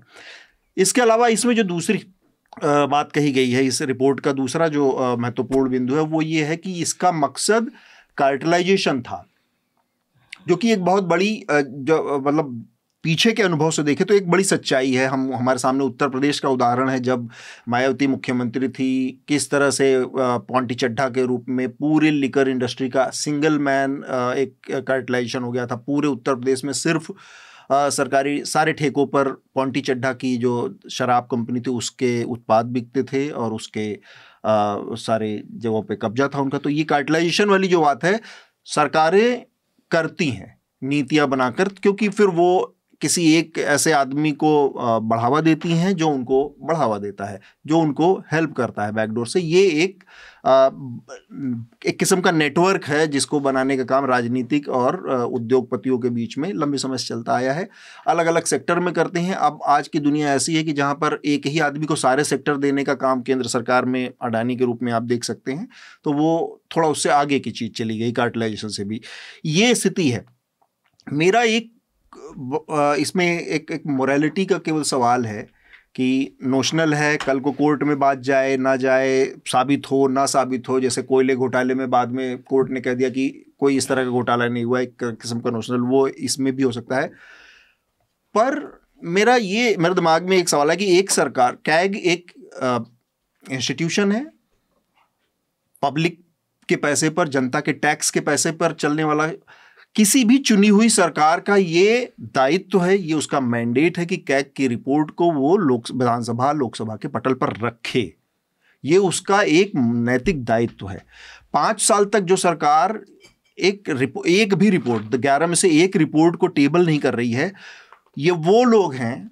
सवाल इसलिए जो मैंने कहा कि मेरा सवाल बहुत मोरल उस पर है कि ये वो लोग हैं जो इस देश के प्रधानमंत्री की ईमानदारी को चेक करने के लिए, ईमानदारी को के ऊपर नकेल कसने के लिए लोकपाल की मांग करके सत्ता में आए थे कि इस देश के प्रधानमंत्री को भी जवाब देना होगा एक लोकपाल को। वो अपनी जवाबदेही, अपनी सरकार की जवाबदेही के लिए जो पहले से एस्टैब्लिश्ड कैग रूपी संस्था है उसके एक रिपोर्ट को टेबल करने की साहस नहीं रखते। क्यों नहीं रखते? ये उनके अपने उसमें बेईमानी हुई, गड़बड़ी हुई, सही था, अच्छा था, मैं उस बहस में जा ही नहीं रहा। ये एक सवाल है। आनंद, आपसे शुरू करते हैं। मेरे ख्याल से ये कैग जो है ये संवैधानिक संस्था है, तो एक मतलब ट्रिविया के तौर पे डॉक्टर अंबेडकर ने अपने भाषण में संविधान सभा में इसे संविधान में सबसे महत्वपूर्ण पद बोला था, क्योंकि ये पब्लिक पर्स पर नज़र रखता है। ठीक है। और 148 में इसका जिक्र है। तो ये कैग रिपोर्ट्स आप जैसे बोले नोशनल लॉस का है, ये एक अनुमान है, एक कंप्यूटेशन, एक अनुमान के आधार पे कि जैसा कि कुछ हाइपोथेटिकल भी है कि ऐसा होगा तो ऐसा होगा। लेकिन उसका एक मेथोलॉजी तो है कि एक तो वो मेरे ख्याल से आपका जो मोरल पॉइंट है वो ठीक है, लेकिन एक राजनीतिक पार्टी के मेन स्ट्रीमिंग की पूरी यात्रा आपकी रही है कि 10 साल के अंदर। हाँ, मतलब मेन स्ट्रीमिंग की जो एक कॉन्ट्रेरियन पार्टी जो है, एक कॉन्ट्रेरियन पार्टी जो कि एक वैकल्पिक राजनीति और दूसरी तरह की धारा लेके आई है, तो वो मेरे ख्याल से डेमोक्रेटिक प्रोसेस में भी और पॉलिटिसाइजेशन में भी वो मुख्य धारा की होती है कि कुछ आदर्श भी जो है मॉडरेट होते हैं, कुछ ये भी होते हैं। तो एक तो वो है, वो बहुत जो है आश्चर्यचकित भी नहीं करता है, लेकिन हाँ कि कैग रिपोर्ट का नहीं लाना, ये क्या है कि मान लीजिए कि आरोप गलत भी हैं तो उसको रीइंफोर्स करता है कि नहीं ये कुछ छिपा रहे थे। तो एक ये भी एक जो कई बार परसेप्शंस जो हैं यथार्थ से राजनीति में ज़्यादा मायने रखते हैं। इसमें एक बड़ी हास्यास्पद चीज़ हुई जो कि मैं मेंशन करूँ, जब ये रिपोर्ट आई है, पहली वाली रिपोर्ट जब टेबल हुई है असेंबली में, उसी दिन आतिशी जो कि दिल्ली की मुख्यमंत्री थी बाद में, उन्होंने एक प्रेस कॉन्फ्रेंस किया और इतना हास्यास्पद है कि मतलब नेता किस स्तर पर जाकर लोगों से कुछ भी दावे प्रतिदावे और बयानबाजियाँ करते हैं। मतलब वो कह रही हैं कि ये जो रिपोर्ट आई है इसमें जो गड़बड़ी है इसके लिए एलजी जिम्मेदार है, ईडी जिम्मेदार है, सीबीआई, और कायदे से एलजी के खिलाफ अब कार्रवाई होनी चाहिए। पॉलिसी लाने वाले ये, पॉलिसी को वापस लेने वाले ये। अब इसमें एलजी के रोल को किस तरह से, एलजी ने ऑब्वियसली असेंबली ने पास किया होगा, एलजी ने दस्तखत किया होगा, उसके बाद राष्ट्रपति ने दस्तखत किया होगा, जो भी हो वो तो संवैधानिक प्रक्रिया के तहत हुआ ना, तो वो तो असेंबली का मैंडेट था उसको साइन करना। मैं कह रहा हूं किसी भी लेवल तक जाके कुछ भी अनर्गल अनाप शनाप कुतर्क करने वाली स्थिति हो गई उस दिन, और वो जो मुख्यमंत्री थी 1 महीने पहले तक, वो इस तरह की बात प्रेस कॉन्फ्रेंस में। हाँ, आप अपनी बात पूरी करो। हाँ, तो उस आधार पर जो कहिएगा कि वो मैं थोड़ा सा जो नैतिक भावनात्मकता जो है उसको थोड़ा राजनीति विश्लेषण से थोड़ा अलग रखता हूँ। हालांकि वो होना चाहिए इसका भाग, लेकिन थोड़ा सा उसको अलग रख दें तो। लेकिन इलेक्टोरल पॉलिटिक्स पे ही देखिए, जो और सारी पार्टियां, जो सारी क्या 2-3 पार्टियां जो मुख्य हैं दिल्ली के में, तो अब ये जो पिछला इलेक्शन जो हुआ वो एक कहिए कि एक ट्रांजिशनल पॉलिटिक्स और एंटी इनकम्बेंट पॉलिटिक्स, मतलब बहुत सरल शब्दों में इसका ये था कि एक जिसको फ्रीबी पॉलिटिक्स कहते हैं या वेलफेयर पॉलिटिक्स का ही एक जिसको, और जिसको अब बहुत लोग चैरिटी पॉलिटिक्स भी कह रहे हैं, उसमें और एक एंटी इनकम्बेंसी के में एक टकरार था। तो एंटी इनकम्बेंसी वाले जो भ्रष्टाचार को एक मुख्य मुद्दा बनाए, लेकिन वो नहीं भी रहता तो एक जो है एक नेचुरल वेव जो होता है कि एक पीरियड के बाद की सरकार बदलो, उसके भी बेनिफिशियरी रहे। लेकिन उस स्ट्रेटजी में जो चीज़ें ये बोल रहे थे कैग में, मुझे नहीं लगता कितने लोगों तक कैग की बात पहुंचती है, लेकिन जो लोग मीडिया पर नज़र रखते हैं, खबरों पर नज़र रखते हैं, उसमें ये एक परसेप्शन को रीइंफोर्स करने वाला। अब यथार्थ क्या है वो अलग बात है कि ये नहीं डाल रहे थे, ये नहीं ये कर रहे थे, और इसमें छिपाने वाली कुछ बात थी। तो वो जब जो है इस तरह के परसेप्शंस जब रीइंफोर्स होते हैं तो वो नैतिकता हटा दीजिए, एक इलेक्टोरल स्ट्रेटजी के तौर पे भी गलत है। ठीक बात है।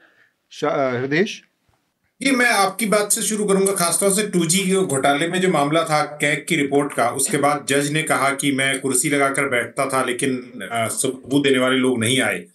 लेकिन एक रिपोर्टर के तौर पर उससे कवर करने से ये तो पता चलता है कि उसमें अनियमितताएं थी। लॉस और अनियमितताएं दो अलग अलग चीजें, लेकिन अनियमितताएं बहुत घनघोर हुई थी 2G में, और उसी को आधार बना के 3G के नोशनल लॉस दिखाए गए थे। तो आपका ये कहना बिल्कुल ठीक है कि जिस तरह का की स्थिति और जंतर मंतर से लेकर हर जगह पर आम आदमी पार्टी ने उस वक्त खड़ी की थी, और वो जन लोकपाल से लेकर और तमाम वो CAG की रिपोर्ट सी थी, विनोद राय ही थे जिन्होंने उनको पूरी ताकत सबसे बड़ा अम्युनिशन दिया। लेकिन उसके बाद जो पॉलिसी लाई गई कोयले की, जो जिसके आधार पर ऑक्शन होता है माइनिंग का, वो पॉलिसी के आधार पर भी बहुत समस्याएं हैं, पर कभी सीरियसनेस ऐसी आम आदमी पार्टी ने उसे लेकर भी नहीं दिखाई। तो अभी जो हो रहा है, और शराब का मामला जहां तक है, क्या आम आदमी पार्टी को यह मालूम नहीं था कि तमाम राज्यों में शराब को लेकर जो भी चीज हुई है, लोगों ने अपने हाथ जलाए हैं। अब बिहार की स्थिति आप देख लीजिए। बिहार में आप ही ने मुझसे स्टोरी करवाई थी 2019 के चुनाव में, न्यूज लॉन्ड्री पर वो स्टोरी काफी, आज भी वो कोई मिलकर जिक्र कर रहे थे हम लोग। तो अभी ये बताया जा रहा है कि वहां पर गांव-गांव में नकली शराब बनाने को लेकर ये बिहार में ये सब चल रहा है। तो लेकिन ये बात है शराब के ठेके देने, खोलने और उन जमीनों पर खड़े करने जिन जमीनों में कोई इजाजत नहीं थी डीडीए की। डीडीए ने फिर जब उस जगह से हटवाने की बात कही तो जो लाइसेंस रद्द किए गए, उन लाइसेंस वाले कोर्ट से एक अहवाल आए कि भाई हमसे तो आपने लाइसेंस की फीस ली थी, हम जो हमें वापस करनी पड़ेगी आपको, तो एक हिस्सा बड़े लॉस का जो है उस कारण हुआ। तो पूरी तरह से एक कैओस सा दिखाई देता है। मेरे अपने राज्य उत्तराखंड में अतुल, मैं आपको बताना चाहता हूं कि जब सरकार ने कहा, जब कोर्ट से कहलवाया गया या ये बात आई कि हाईवेज पर ठेके न लगाए जाए, उनसे कुछ दूरी पर जाए, तो सरकार कोर्ट चली गई और सरकार ने कोर्ट पर कहा, ये रिकॉर्ड पर कहा उन्होंने, कोई ऐसी बात नहीं है ये, कि हमें अगर आप शराब के ठेके नहीं खोलने देंगे इस तरह से, तो फिर हम सरकार नहीं चला पाएंगे, क्योंकि हमारी सारी कमाई तो वहीं से होती है। तो है ना, तो ये एक बहुत बड़ा इशू था। तो मुझे लगता है कि ये एक नैतिक मामला, ये मॉरल मामला जो इस तरह से है कि आपने इसको देखा, वो तो है ही, लेकिन एक पॉलिटिकल जो कहते हैं डिसरे में जो योजना का कोई वो नहीं था, ये भी एक दिखाता है आम आदमी पार्टी को लेकर। लेकिन अब क्योंकि रिपोर्ट दूसरी जो आनंद ने इशारा किया, क्योंकि अभी नई सरकार के द्वारा बाहर लाई गई है, इन्होंने टेबल नहीं करी, तो और कई सारी अभी रिपोर्ट्स इंतजार कर रही होंगी, तो मुझे लगता है कि धीरे धीरे और भी आएंगी, आने वाले दिन बहुत उनके लिए कठिन है। ठीक बात है। शार्दुल, इस पूरी पॉलिसी को लेकर आपकी प्रतिक्रिया? दो छोटी छोटी बातें। एक तो मैं जब रिपोर्ट पढ़ रहा था तो उसमें लिखा था कि आप सरकार ने जो खुद पॉलिसी में डाला था कि शराब की टेस्टिंग के लिए और जो अलग अलग बैच आएंगे उनकी जांच, गुणवत्ता की जांच करने के लिए जो लैब गठित की जानी थी, वो उन्होंने खुद प्रपोज किया था पॉलिसी में, लेकिन फिर नहीं करी। और बाद में जो एक्सपर्ट पैनल उन्होंने फॉर्म किया था, उनकी जो रिकमेंडेशन आई, वो फिर खुद ही आप पार्टी की सरकार ने उन्हें मानने से मना कर दिया। तो भाई, चाहे वो लॉस जैसा आपने कहा नोशनल हो, लेकिन ये बातें तो फैक्चुअल हैं, तो फिर ये बात अपने आप समझ नहीं आती। और फिर उसमें अगर आप ये जोड़ दे कि इन्होंने जो टेबल नहीं की रिपोर्ट, जो हाई कोर्ट ने भी कहा था, तो वो कम से कम इतना तो कहा जा सकता है कि वो उन्हें बहुत अच्छे लाइट में पेंट नहीं करती है। ये तो पता चलता है कि भाई भले ही सारी दाल काली ना हो, लेकिन कुछ ना कुछ तो काला जरूर है। अच्छा, एक बात और उस रिपोर्ट में आई, मैंने लिख ली थी कि जो इन्होंने नियम बनाया था उसमें कहा गया था कि जो भी आप ठेके दिए जाएंगे उसमें जिस भी जगह ठेका हो, वो ठेके लेने वाले की जिम्मेदारी होगी अगर उसे लॉस हुआ तो, दुकान नहीं चली। और इस हिसाब से जहां ठेके नहीं दिए जाने चाहिए थे, पारंपरिक जो सरकारी पॉलिसी में पहले हुआ करता था, उसके अलावा इन्होंने ठेके बांटे। लेकिन फिर बाद में क्योंकि वो इलाके ठीक नहीं थे, जहां मंजूरी नहीं मिलनी थी, वो ठेके खुले ही नहीं, और इसकी वजह से भी एक बड़ा 900 करोड़ के आसपास का नुकसान हुआ। और फिर राजस्व एकत्रित करने में भी जो इन्होंने देरी दिखाई, उसकी वजह से करीब 27 करोड़ था, हालांकि वो 2000 में कम दिखता। पर ये छोटी छोटी बातें ये तो बताती है कि आम आदमी पार्टी जो इतने लंबे समय से दावा कर रही थी कि हमें केवल फंसाया जा रहा है, वो तो भाई जैसा आनंद ने कहा, और पहले भी सीएजी के संदर्भ में आनंद ने शायद कहा था कि भाई आप भले ही पूरी रिपोर्ट को ना माने, लेकिन आप ऐसा नहीं कह सकते कि पूरा डिपार्टमेंट ही मिली भगत के साथ आपके खिलाफ रिपोर्ट बनाने में लगा है। वो लोग जांच कर रहे हैं, उन्हें जो मिल रहा है वो लिख रहे हैं। ये जरूर हो सकता है कि उसका इंटरप्रिटेशन गलत हो या आप उनसे एग्री ना करें, लेकिन पूरी की पूरी रिपोर्ट को तो खारिज नहीं किया जा सकता। तो ये आम आदमी पार्टी के लिए मुझे तो लगता है सरकार के बाद ये ज्यादा बुरा है, जिस तरह से उनका बर्ताव है और जो चीजें निकल के आ रही हैं, ये उनकी इमेज को ज्यादा डेंट कर रही है। तो आनंद की इन दोनों छोटी बातों के साथ इस चर्चा को आज हम रोकेंगे। अगर आनंद कुछ जोड़ना चाहें, क्योंकि आनंद को कोट किया है शार्दुल ने अपनी बात में, नहीं मैंने एक बार किया, कोई डिस्क्लेमर हो तो जो नहीं, मैंने एक बार किया क्योंकि मुझे याद है वो आनंद ने कहा था कि भाई आप भले ही ना माने, लेकिन आप ये कैसा कह सकते हैं, जब हम शायद 2G की बात कर रहे थे, सॉरी, हाँ, काफी दिन की बात हुई। तो इसके साथ ही हम इस चर्चा को यहाँ पर रोकेंगे, और उससे पहले रिकमेंडेशन की प्रक्रिया। शशि थरूर जी का आप भूल गए हैं। शशि थरूर जी वाला मतलब है, मैं तो एक्चुअली मैं चाह रहा था कि शशि थरूर के ऊपर, लेकिन शशि थरूर ने खुद ही इतना बड़ा एक ट्विटर थ्रेड जारी करके, और इंडियन एक्सप्रेस वाला वही, तो उन्होंने इतना साफ सब कुछ लिख दिया कि नहीं, मैं तो कहीं नहीं जा रहा, मेरे पास क्या ही ऑप्शन होगा, मैं तो विकल्पहीन आदमी। तो उसके बाद मुझे लगा कि अब इनको छोड़ दिया जाए। और आज जो स्थिति है कांग्रेस पार्टी में, उसमें ये जो शशि थरूर कर रहे हैं वो पिछले 3, 4, 5 सालों में लगातार कोई न कोई नेता करता रहे, तो ऐसा भी कोई नहीं। शशि थरूर के आने जाने से कांग्रेस पार्टी को फर्क ज़्यादा पड़ना चाहिए, मतलब बाकी आम आदमी के लिए वो रूटीन हो गया है। तो इसलिए भी हमने सोचा कि अब इसको आज इस बार छोड़ देते हैं, और उन्होंने खुद भी सफाई दे ही दी कि ऐसा कुछ नहीं है।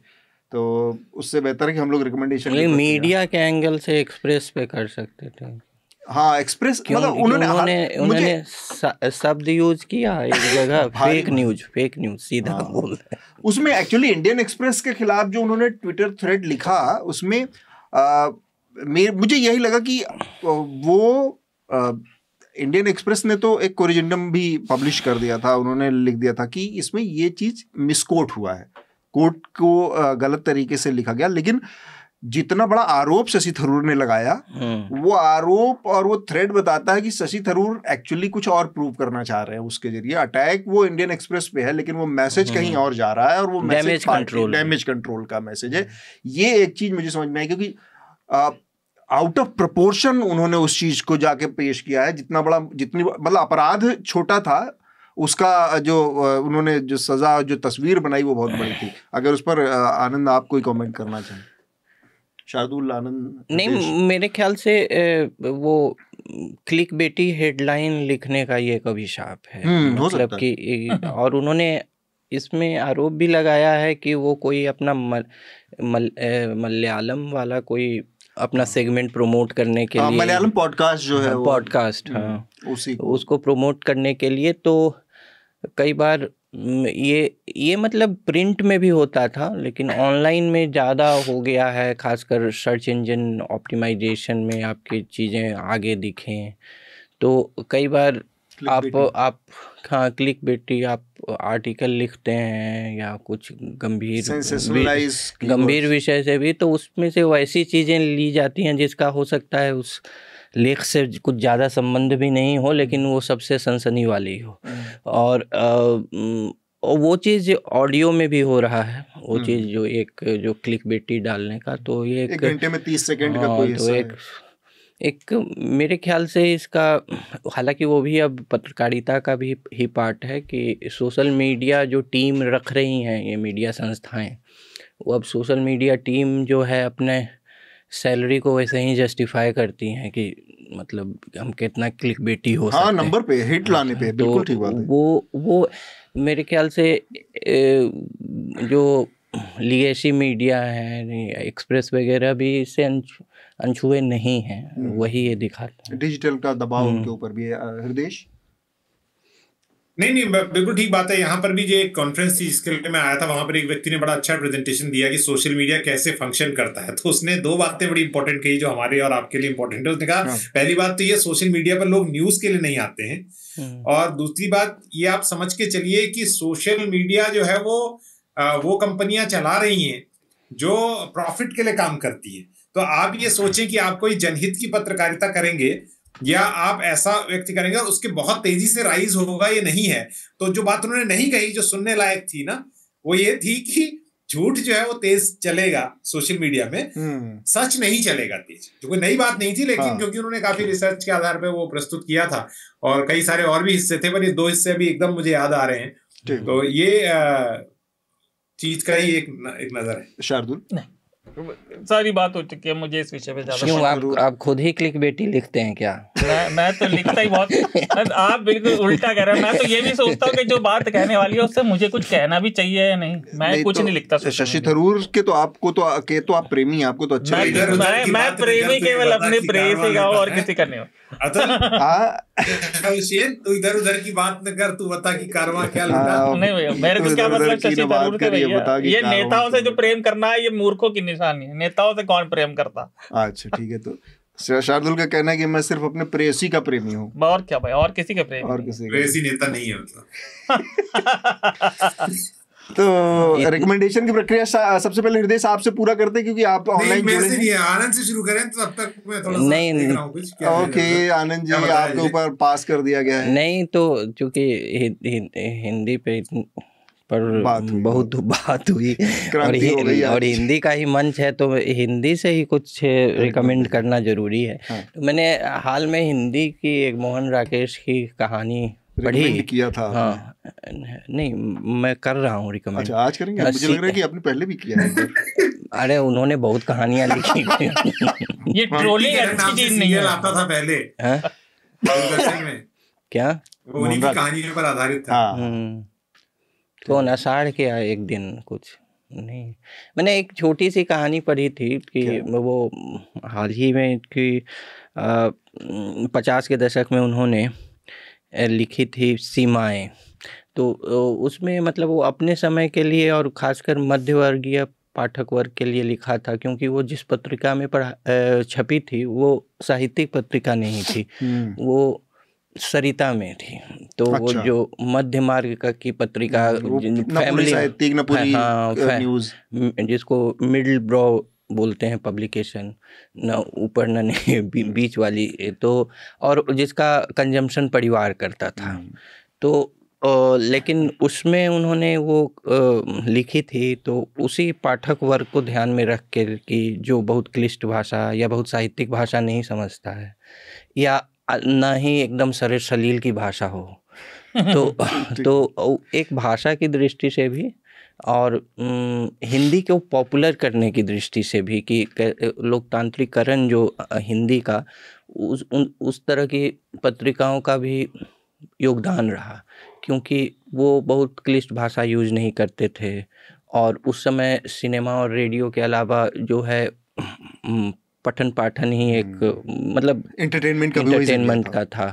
तो उससे उसकी भाषा से भी और उसमें जो थीम है, जैसे उसमें थीम है डिज़ायर का, जो कि बहुत सेक्सुअल नहीं कहूँगा, लेकिन उसको जो है जो मिडिल क्लास मोरालिटी के अंदर रखते हुए भी एक ऐसे विषय पर बात करना, और उसमें जो उनका भाषा शिल्प है कि बात कह भी देना लेकिन उसी पारिवारिक पत्रिका के दायरे में, वो भी देखने योग्य है। तो वही मेरा रिकमेंडेशन है, सीमाएं, मोहन राकेश।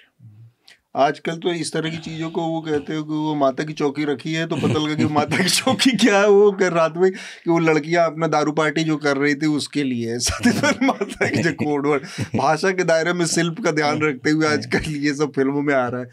आप हृदय, आपका रिकमेंडेशन? हाँ नहीं, मैं ये कह रहा था कि जब इन्होंने मोहन राकेश का नाम किया तो मैंने ये कहा ना कि उस वक्त याद आता है कि हमारे कॉलेज के दिन थे, तब मोहन राकेश की कहानियों पर आधारित सीरियल भी आता था दूरदर्शन में, उसका नाम मिट्टी के रंग था। तो इन्होंने तो आषाढ़ का एक दिन बताई ना अभी, वो तो कहानी है पढ़ने के लिए। हाँ, तो कहानी बताई, तो कहानी मैं भी बता देता हूँ। एक और साहित्यकार हैं उत्तराखंड के, शेखर जोशी। क्या बात है। तो उनकी कहानियां भी काफी मतलब पढ़ने के मामले में काफी सरल सुगम है।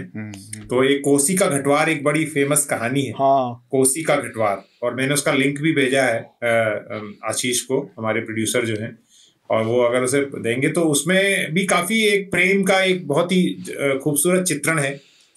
तो वो कहानी इस हफ्ते पढ़ने है, तो ज्यादा लंबा चौड़ा जो है वो रिकमेंडेशन देने की जिम्मेदारी अब आप दोनों पर हम छोड़ते हैं। हिंदी की बहुत बड़ी बड़ी बातें आज हुई हैं, तो आप सुन रहे हैं। हाँ शार्दुल, आप भी कुछ हिंदी का ही। शार्दुल की 3 रिकमेंडेशन अब शुरू होती है, तो एक इसमें से हिंदी तो होना चाहिए।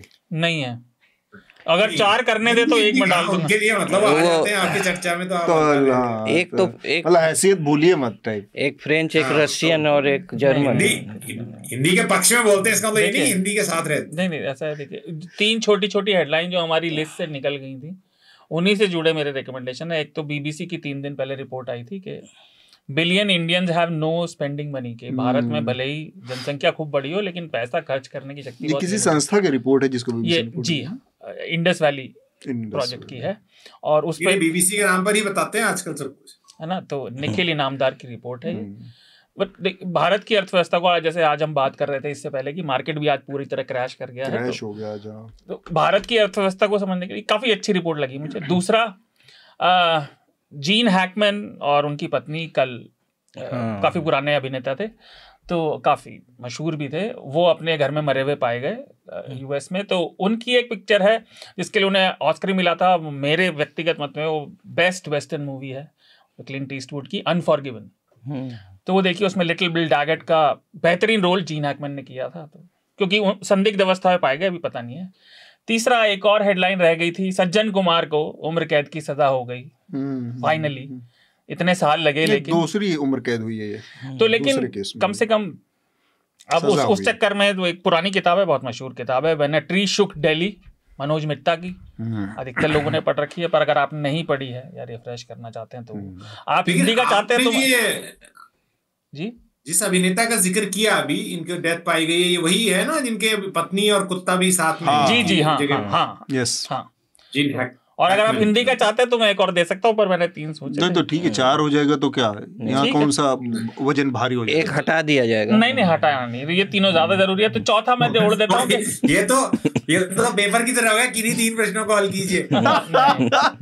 तो मेरे दिमाग में जब आप लोग बात कर रहे थे तो याद आया था कि जब मैं छोटा था तब डीडी पे एक सीरियल आया करता था, गुलजार ने बनाया था, किरदार। तो उसमें अब हमने भाषाओं की इतनी बात करी और उत्तर प्रदेश की बात करी, लोग भूल जाते हैं उत्तर प्रदेश भी, मतलब उर्दू भी उत्तर प्रदेश की भाषा है, वहीं उसका जन्म हुआ था।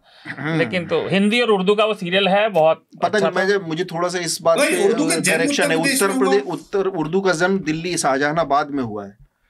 उर्दू यहाँ से बढ़ी और फिर उसके बाद ऐसे तो पूरे पंजाब में चाहे वो पाकिस्तान, नहीं, फिर यहाँ से तो फिर क्या, क्योंकि आगरा बहुत बड़ा सेंटर था तो उर्दू ऑटोमेटिकली। मैं पुराने उत्तर प्रदेश की बात कर रहा था, पर हाँ, तो किरदार उस सीरियल का नाम है, केवल 1 सीजन का था, उसमें 13 एपिसोड थे। वो देखिए, बहुत ही मार्मिक छोटी छोटी कहानियां, एंथोलॉजी है वो, हर कहानी हर एपिसोड में खत्म हो जाती है।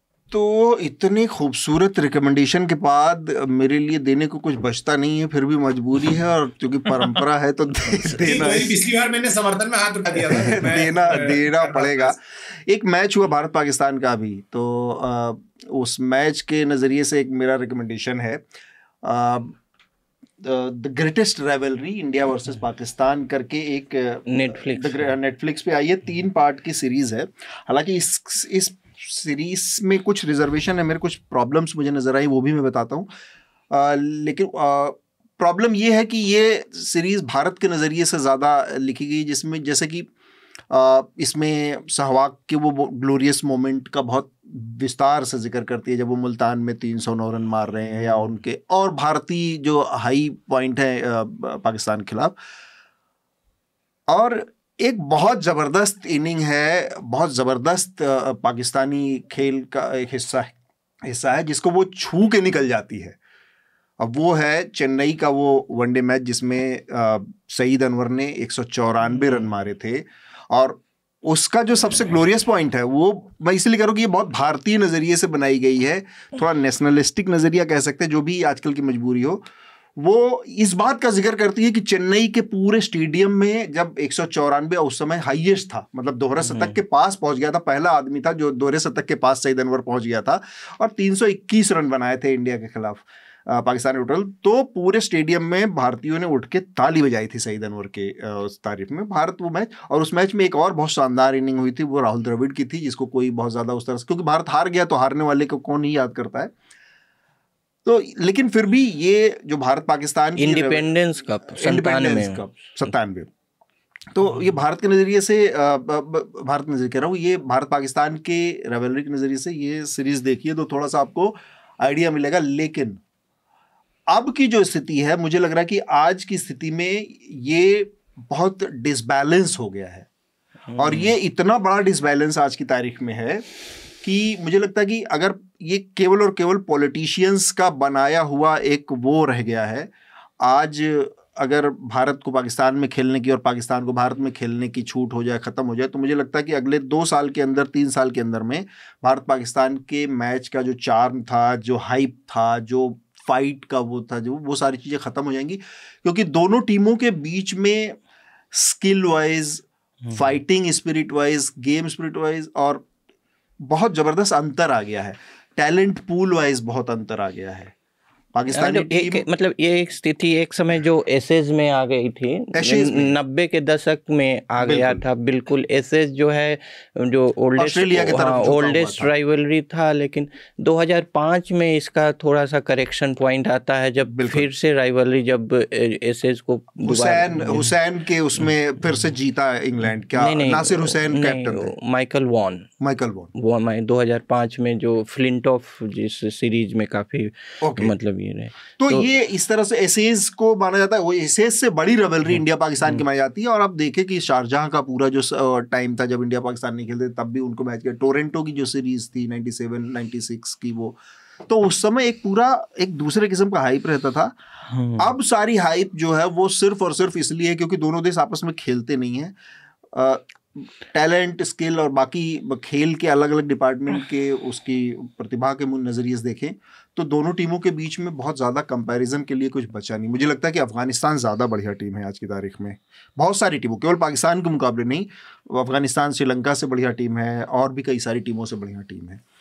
आनंद, लेकिन एक बात ये मैं छोटी सी अपनी लिमिटेड अंडरस्टैंडिंग के आधार पर कहूँ, जितना मैं पाकिस्तानी क्रिकेटर्स को उनके एनालिसिस के बाद सुनता हूँ, शोएब अख्तर, वसीम अकरम, ये प्रॉब्लम पाकिस्तानी क्रिकेट की बहुत ज्यादा उनके सिलेक्शन बोर्ड से और उनकी जो पॉलिटिक्स है उससे नेचुरली हर जगह उस तरह का होता है, पर क्रिकेटिंग टैलेंट के मामले में उनके यहाँ अभी भी कोई ऐसा कमी है ऐसा नहीं है।